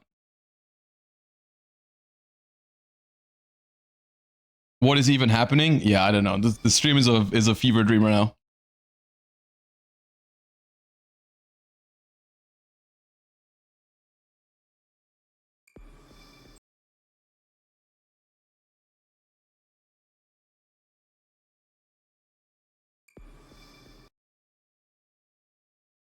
Their name was funny.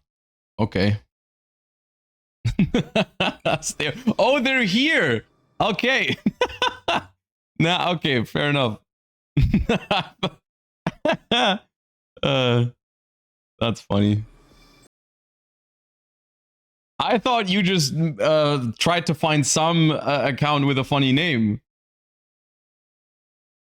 I'm sorry, Strawberry Panties. I didn't mean to make fun of you or your username. It's a very good username. I wish I had it.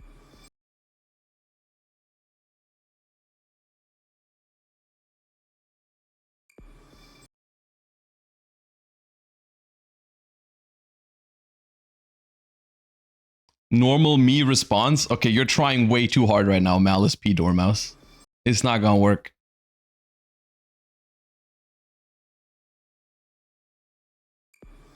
Yes, Chris, thank you for the sub to Ronin Toden. Only the based ones. How long has Ronin Toden been a sub? For 9 months.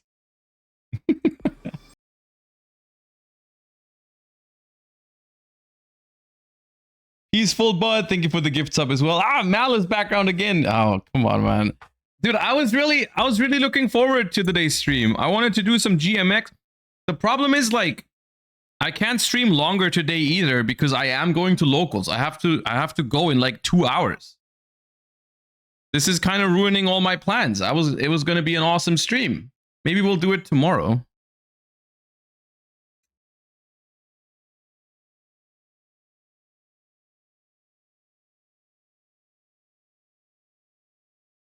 What are you playing for locals? You'll see on Friday. I guess so. Okay. I guess what we can do is, because tomorrow I wanted to look at my locals footage from today. We can do that on Friday instead, and then just do all the Master Duel stuff tomorrow. Oh, I didn't click. Oh no, that's just the. I thought something happened, but I just didn't click and got the solo mode for Gem Knights. I got jump scared by that. Yep, and back to normal.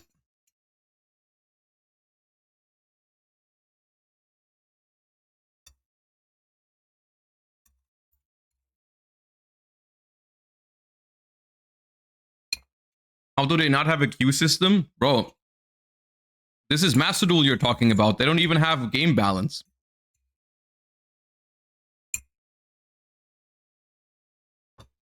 You think they can balance logins into their thing? They can't even balance cards.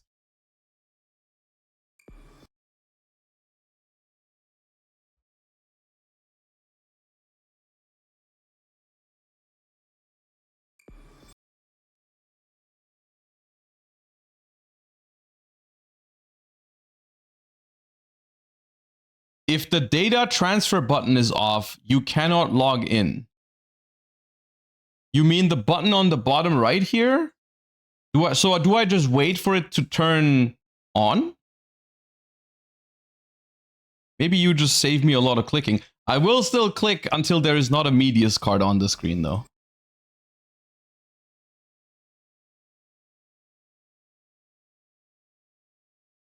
I just got 3 URs and 6k gems. Dude, at least you can play the game.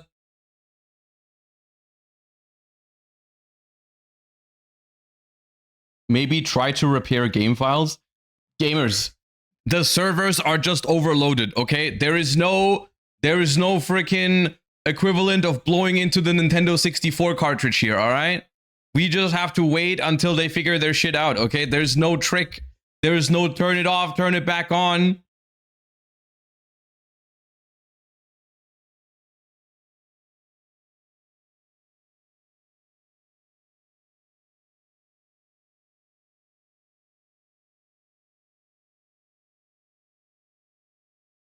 All right, we'll watch a solo mode. The glory of the gladiator beasts. Does it play automatically? In ancient times, a great empire ruled the world. The city was prosperous and its inhabitants lived in peace. I actually don't know the lore of gladiator beasts. War was a thing of faraway lands. Bro, it's literally gladiator beasts. And the aristocrats, unknowing of the danger, decided to build a great amphitheater, the Colosseum. Therein, gladiator beasts fought to the death for sport. Tournaments were held day and night to satisfy the latent bloodlust of the aristocrats. Long live the empire, salute the dying heroes.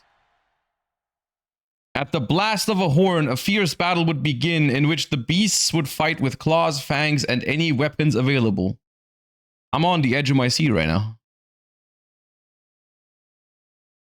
At the Colosseum, those who captivated the crowds were lavished with praise. This spurred on the gladiator beasts, who risked great peril for the spectators' cheers. The empire enjoyed the very height of prosperity, but a small spark would set it on the path of destruction. And with the decline of the empire, the frequency of fighting tournaments decreased. Wait, what happened to the empire?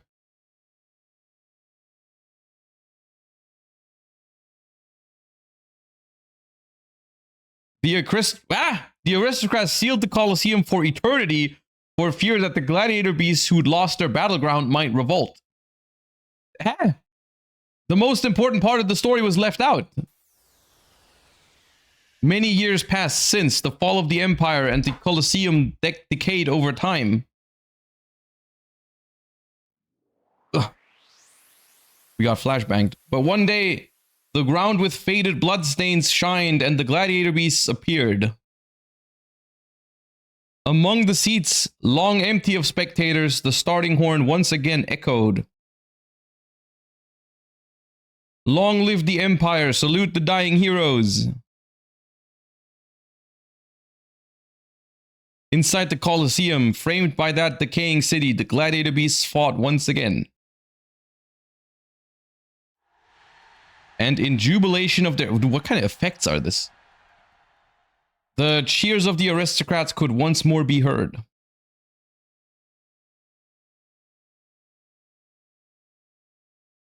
That's it?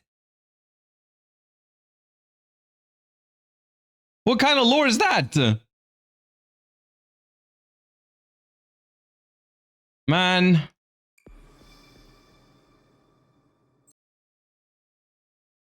That was not worth it.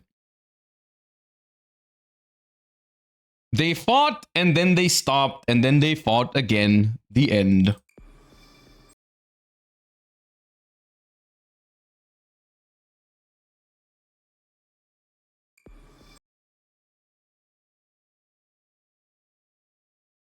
Call it a day. I am unironically thinking about ending early today because what am I? This is not a good stream right now. And instead maybe just stream longer tomorrow so we can try all the new stuff properly. Because like, what is this, man? It's a great stream, what do you mean? Fair enough.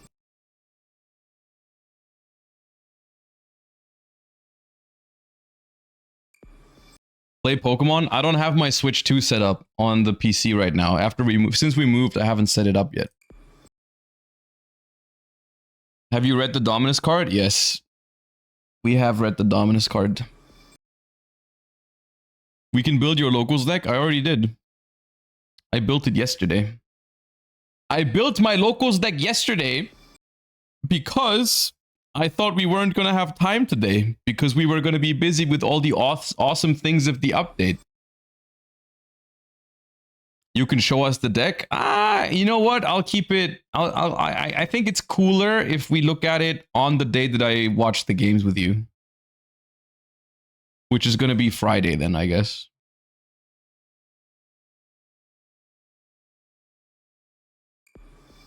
Effect, thank you for the tier 1 sub to server issues. I think that's a first. Yeah, sub for 1 month, server issues. Let's go. Can we build the BA deck? I don't have the cards yet. I ordered them though.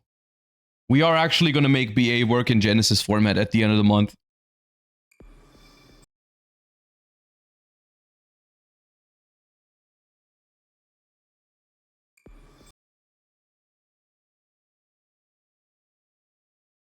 I got Overframe Wingman first 10 pull.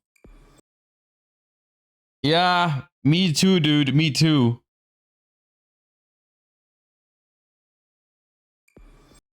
You're not even bald. Why are you playing BA? That's a good question. I can't answer that.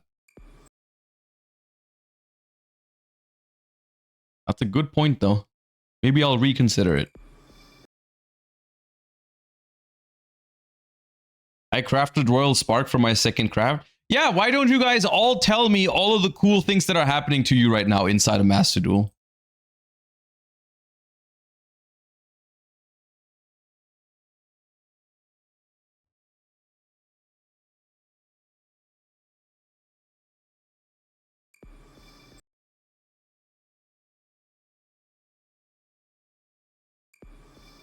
I got 1k gems from the raffle.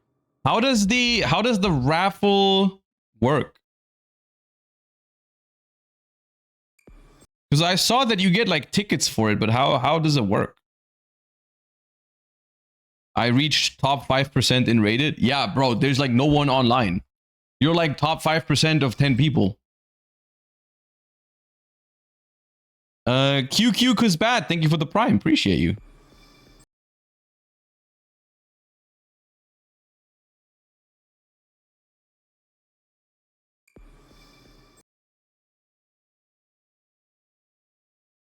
I got the second overframe in the third 10 pull. I'm so happy for you.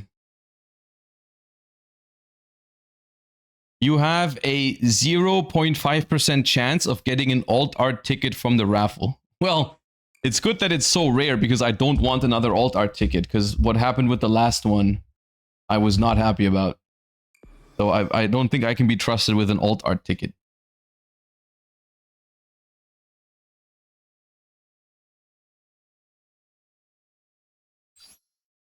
What else can we do in inside here? License.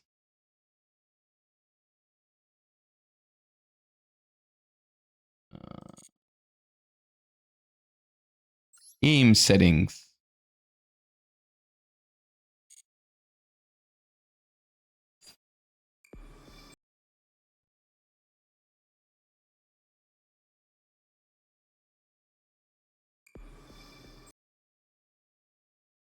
Bro, how has it been 3 hours since the stream started? 3 hours and we still can't play, man. We could react to the license agreement.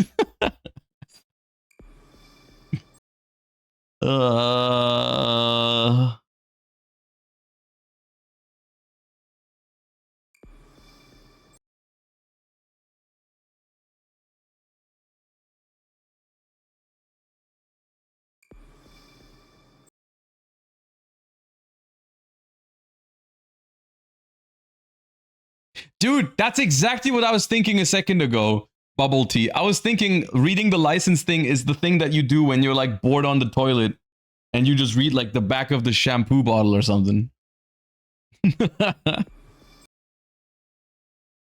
You must be one of the last players. Yeah, I'm so happy to hear. I'm so happy to hear that. And yes, I will restart it every once in a while.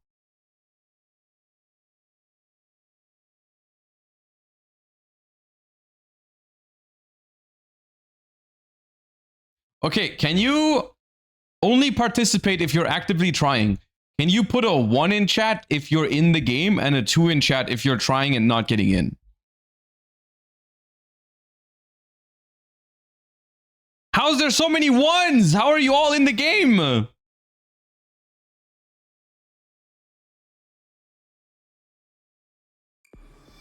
There's so many 1s. I mean, there's a bunch of 2s as well.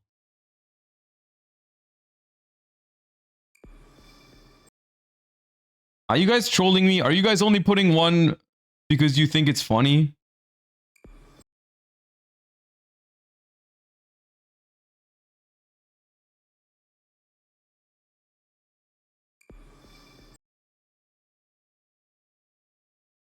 I just tried and got in second try.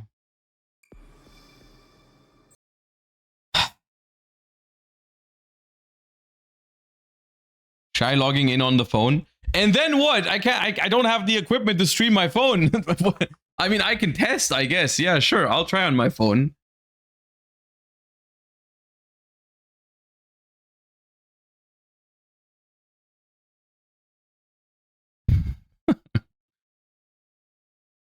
All right, I'm logging in on my phone.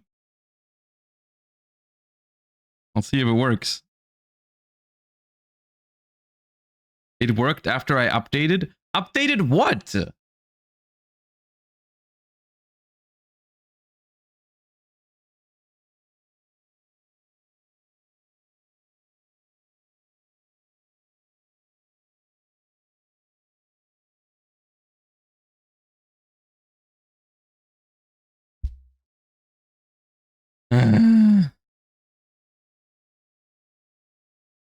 Dude, I can try both games at the same time now. I can try both games at the same time. I can click the button on both phone and computer now. I have double chances, but if the phone works, then I can't stream it. That doesn't help. This is going to be a great VOD on YouTube. This is going to be a phenomenal VOD on YouTube, yeah. There's so much content today. Dude, I'm so glad we watched that LC video for 1.5 hours. Because, like, imagine I was doing this since literally stream start.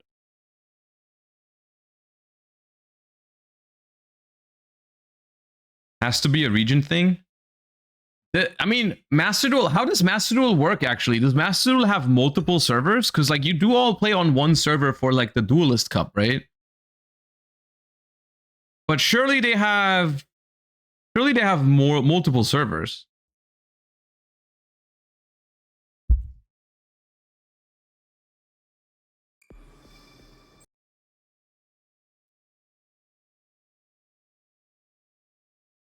Restart your Steam.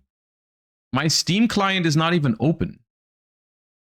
I don't know. How do I restart Steam? I can open it and then close it.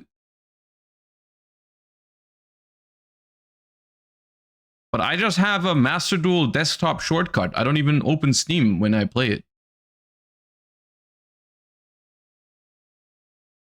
I can go into the task manager and force close, because I'm sure Steam is running in the background when I'm playing Master Duel. All right, we're doing some hacker man shit right now. Hold up. Close Master Duel. Where's Steam?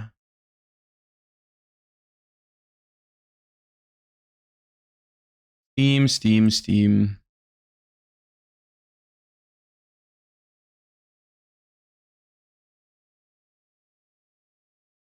Steam is running in the background. All right, let me.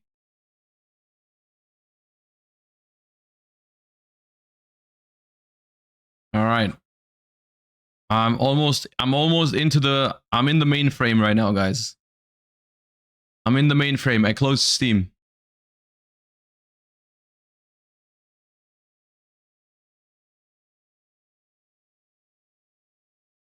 And now I'm reopening Master Duel. Steam is reloading. Sure.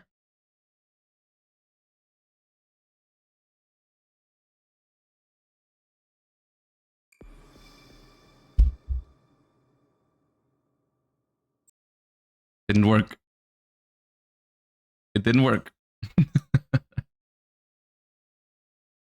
It didn't work.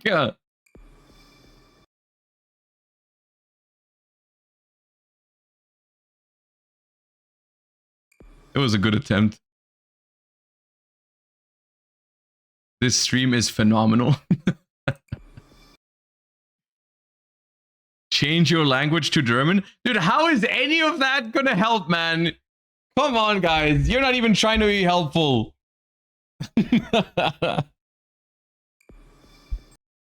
Have you tried running around your house 3 times counterclockwise?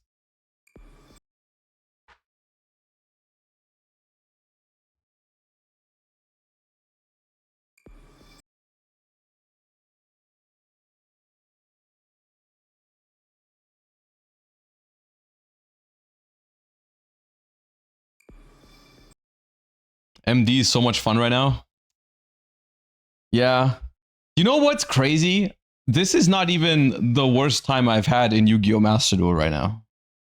And I don't even think this is top 5 or top 10 worst days in Yu-Gi-Oh! Master Duel for me.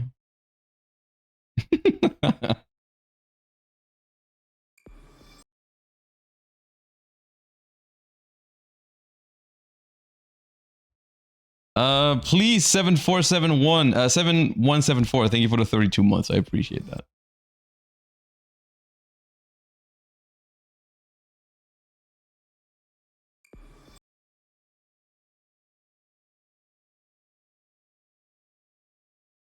Try VPN and change the country to Japan. I don't have a VPN service on my computer. We only have it on our like smart TV.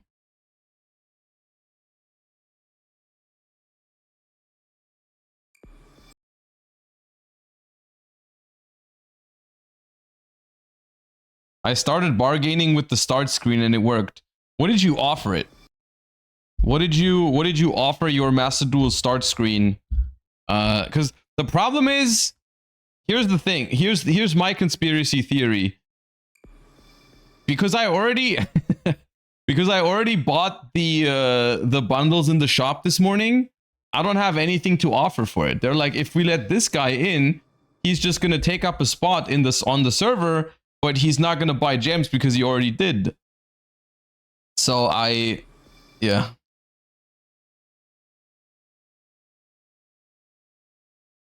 Okay, Master Duel, here's the thing. I bought the gem bundles, but I haven't bought the Molchami Fualos yet. And I haven't bought the 10 packs or the whatever the thing is where you get a guaranteed ultra rare from the shop. If you let me in, I'll buy it. If you let me in now, I'll buy the Molchami Fualos, even though I already have 3. Be very funny if it worked now. It'd be very funny.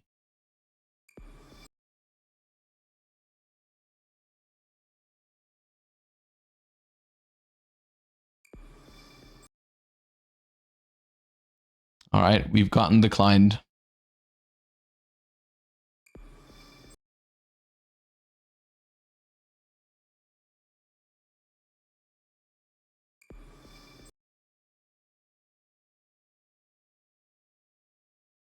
You don't have a friend at Konami or something? You guys really have no idea how stuff like this works, right? You guys think because I sometimes do sponsored content with Konami that there's someone there that I can just message and tell, hey, let me into Master Duel? That's how you think it works?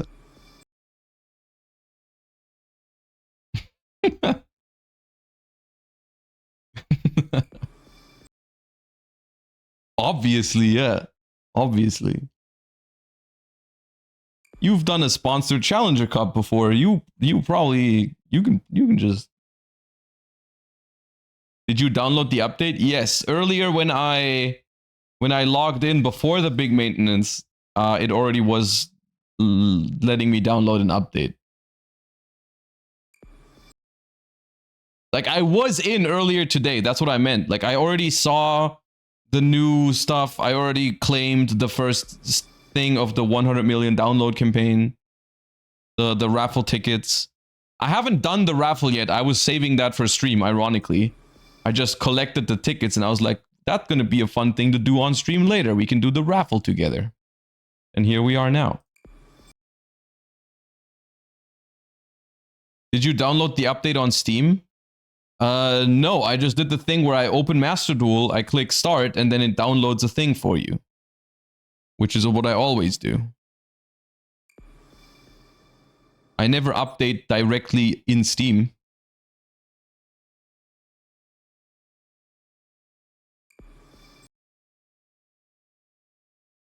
Did you check for corrupted files? There are no corrupted files, man. The only corrupted files are the freaking files that contain the ban list where Maxi is still limited and shit.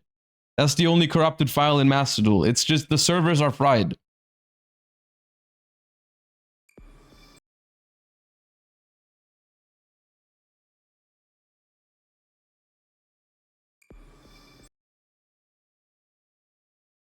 Try promising you'll play Malice and see if it lets you in. Yeah, but then what if I actually get in and I have to play Malice or it kicks me out again? I don't want to do that.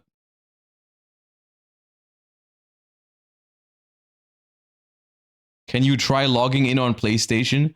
I don't even have a PlayStation!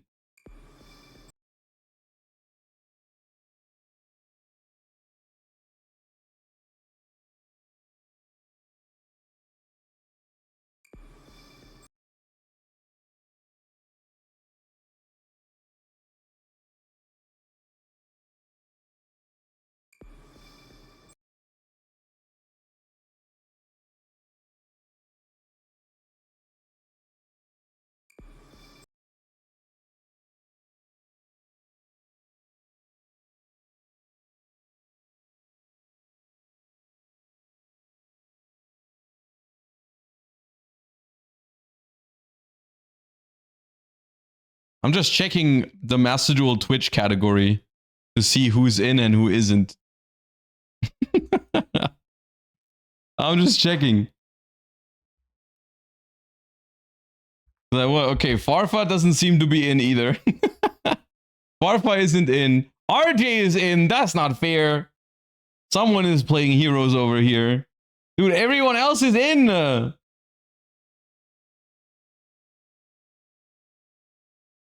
Everyone else is in. How is everyone in, man? Oh, someone's playing Hearthstone down here. That's funny.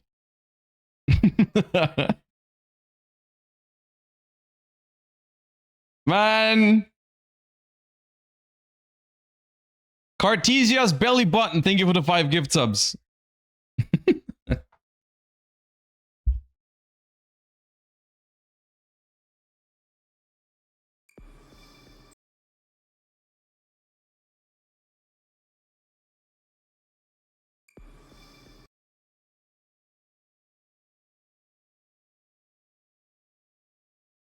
Man, please. I want to play GMX for hire, man.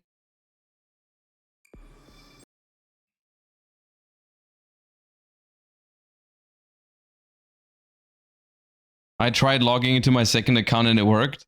I don't have a second account. I don't want a second account. I don't like. I just want to log in, man. 2K people here. Yeah, well, I guess it's very entertaining when you can just play the game and then watch someone else try to log in but unable to on the secondary monitor. I guess it's peak.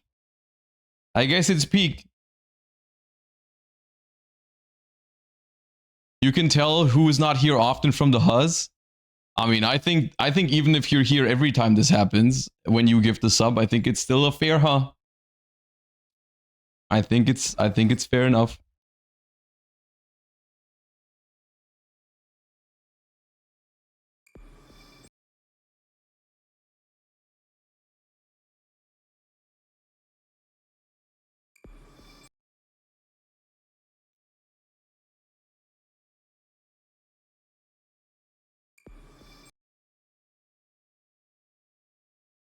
I guess I'm watching because I finally want to see it work. I mean, the thing is, like, I got no backup for today. We already did. Think about it. I had over an hour of React content lined up for today, and it wasn't enough to cover for their server problems. That's crazy. You aren't in? Oh, I'm in. This is my secondary monitor, and on my other monitor that you can't see right now, I'm having the time of my life. But I want to sign in on the other monitor as well. But like on this one, I'm just, you know.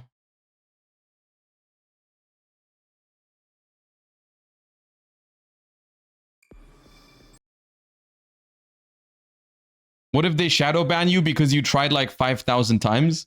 Dude, they must think I'm a bot. They must think I'm a bot because I'm sitting here since an hour and I'm just doing this.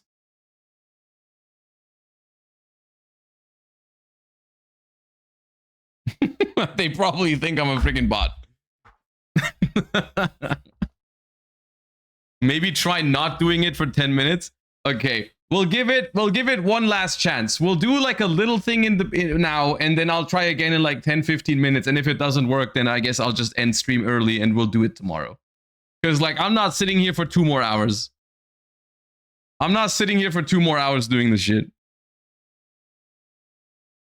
Let me just try and think what we can do in the meantime. I want your GMX list. I haven't even worked it out yet exactly with the GMX, because the thing is, like, I guess we can just talk about shit for a moment. But like, the last time I played GMX for hire was after the first wave of GMX support in the TCG. So I didn't ever try the deck with the second wave of GMX cards. So I'm not sure how exactly that changes things with the GMX stuff, but the second wave added some cool stuff in there too. You can play Duel Links. Dude, they added Snake Eyes to Duel Links. But they also added Bestial Control, so I'm conflicted. I'm conflicted because on the one hand they added Snake Eyes, on the other hand you can play Bestial Control in Duel Links. So that's based.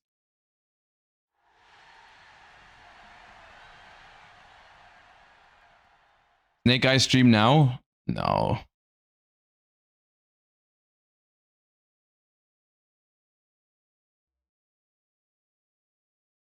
Snake Eye isn't actually top tier. I mean, Snake Eyes, yeah, without all the endboard pieces, Snake Eyes is not that crazy, yeah. Bestials with 4k life points sounds crazy. I think the life points are the least of your concern in Duel Links, to be fair.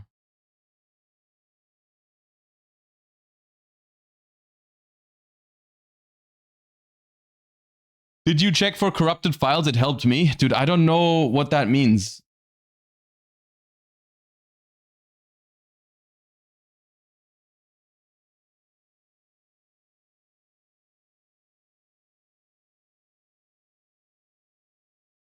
It's in the Steam settings. Okay.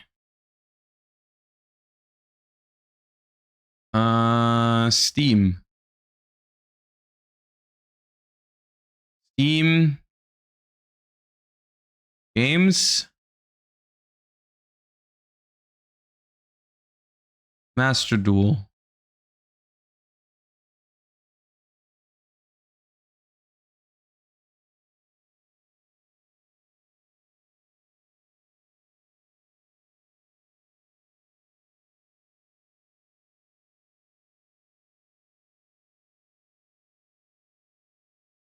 The problem appeared on mobile as well. It might actually be related to the account. I don't think it's related to the account. I think the servers are just fried, guys.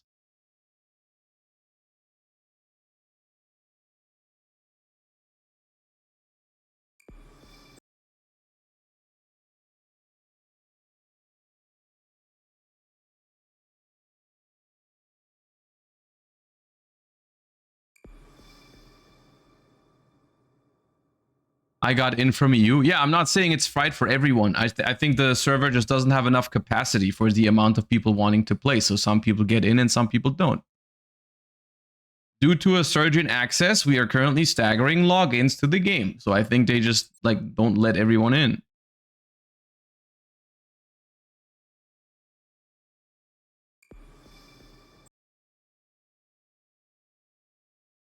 I have a solution. I uninstalled Master Duel. I reinstalled it and logged in. How long does it take to reinstall Master Duel? Does it remember all of your login and stuff, your account? Because I don't want to go through the hassle of setting all that up.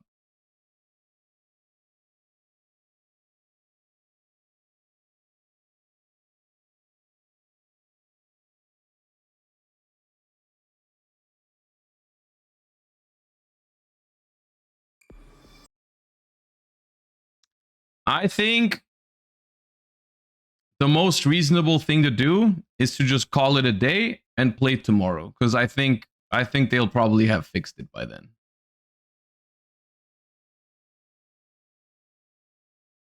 And I don't think I'm the only one who tried logging in a bunch of times, so I don't think it has anything to do with the account. In terms of like, oh, he tried to click it 200 times, so we're not going to let him in at all. I don't think that's how it works. Try 10 more times. All right. 1.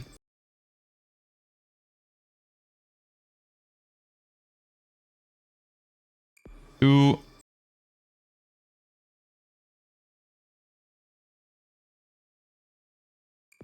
3.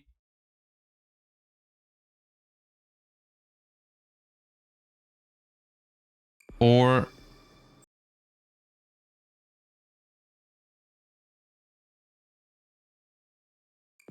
5.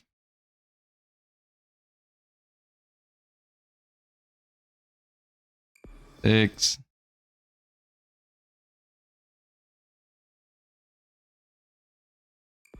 7.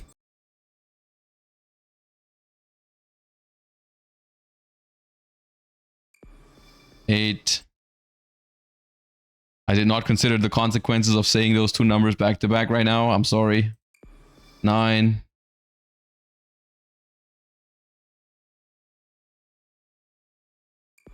Then. Okay. Man, that's so annoying. The thing is, and we get the malice. You know, I'm doing 11. I'm doing 11. Screw that. Okay. All right. The thing is now, like, it's almost 3:30. I have to leave for locals in like an hour and a half anyways. So even if it worked now, it would still be scuffed because there's no way, like, just barely over an hour is not enough to properly like open packs, build a deck, and then play. Like, it just wouldn't work. It's all scuffed now. So what I will do is I will go now. I'll get ready for locals, and then we'll just do it tomorrow. And maybe I'll stay a little bit longer tomorrow to make up for the time we lose today. I'm sorry, but it's just annoying. And I don't really have anything else planned right now. I just want to play with the new cards. I don't want to watch videos or react Andy Moore or something like that. I don't know. I just wanted to play and I can't. It's annoying. So yeah. Locals prep talk. I mean, I'm playing Chaos Ritual Runic today, which I'm hoping is going to be a fun experience. I will record it. I was originally going to watch the footage with you guys on stream tomorrow, but we'll do it on Friday instead and then do Master Duel tomorrow. And then we still have, it's fine. So yeah. Anyways, unfortunate end to the Master Duel session today, I suppose. But yeah, I appreciate you all for hanging out anyways. I hope you enjoyed this stream at least a little bit. So I hope you all have a wonderful rest of your day. I'll send you over to Farfa, who is apparently still trying. I think Farfa is still trying, so maybe it works for him. So you guys have fun over there, and I'll see you all tomorrow when they hopefully fix their issues. So, all right. Thank you all so much for watching. Thank you for all the support. Thank you for everyone who subscribed today as well. Hope you all have a wonderful rest of your day, and I'll see you all tomorrow. Bye-bye. Peace.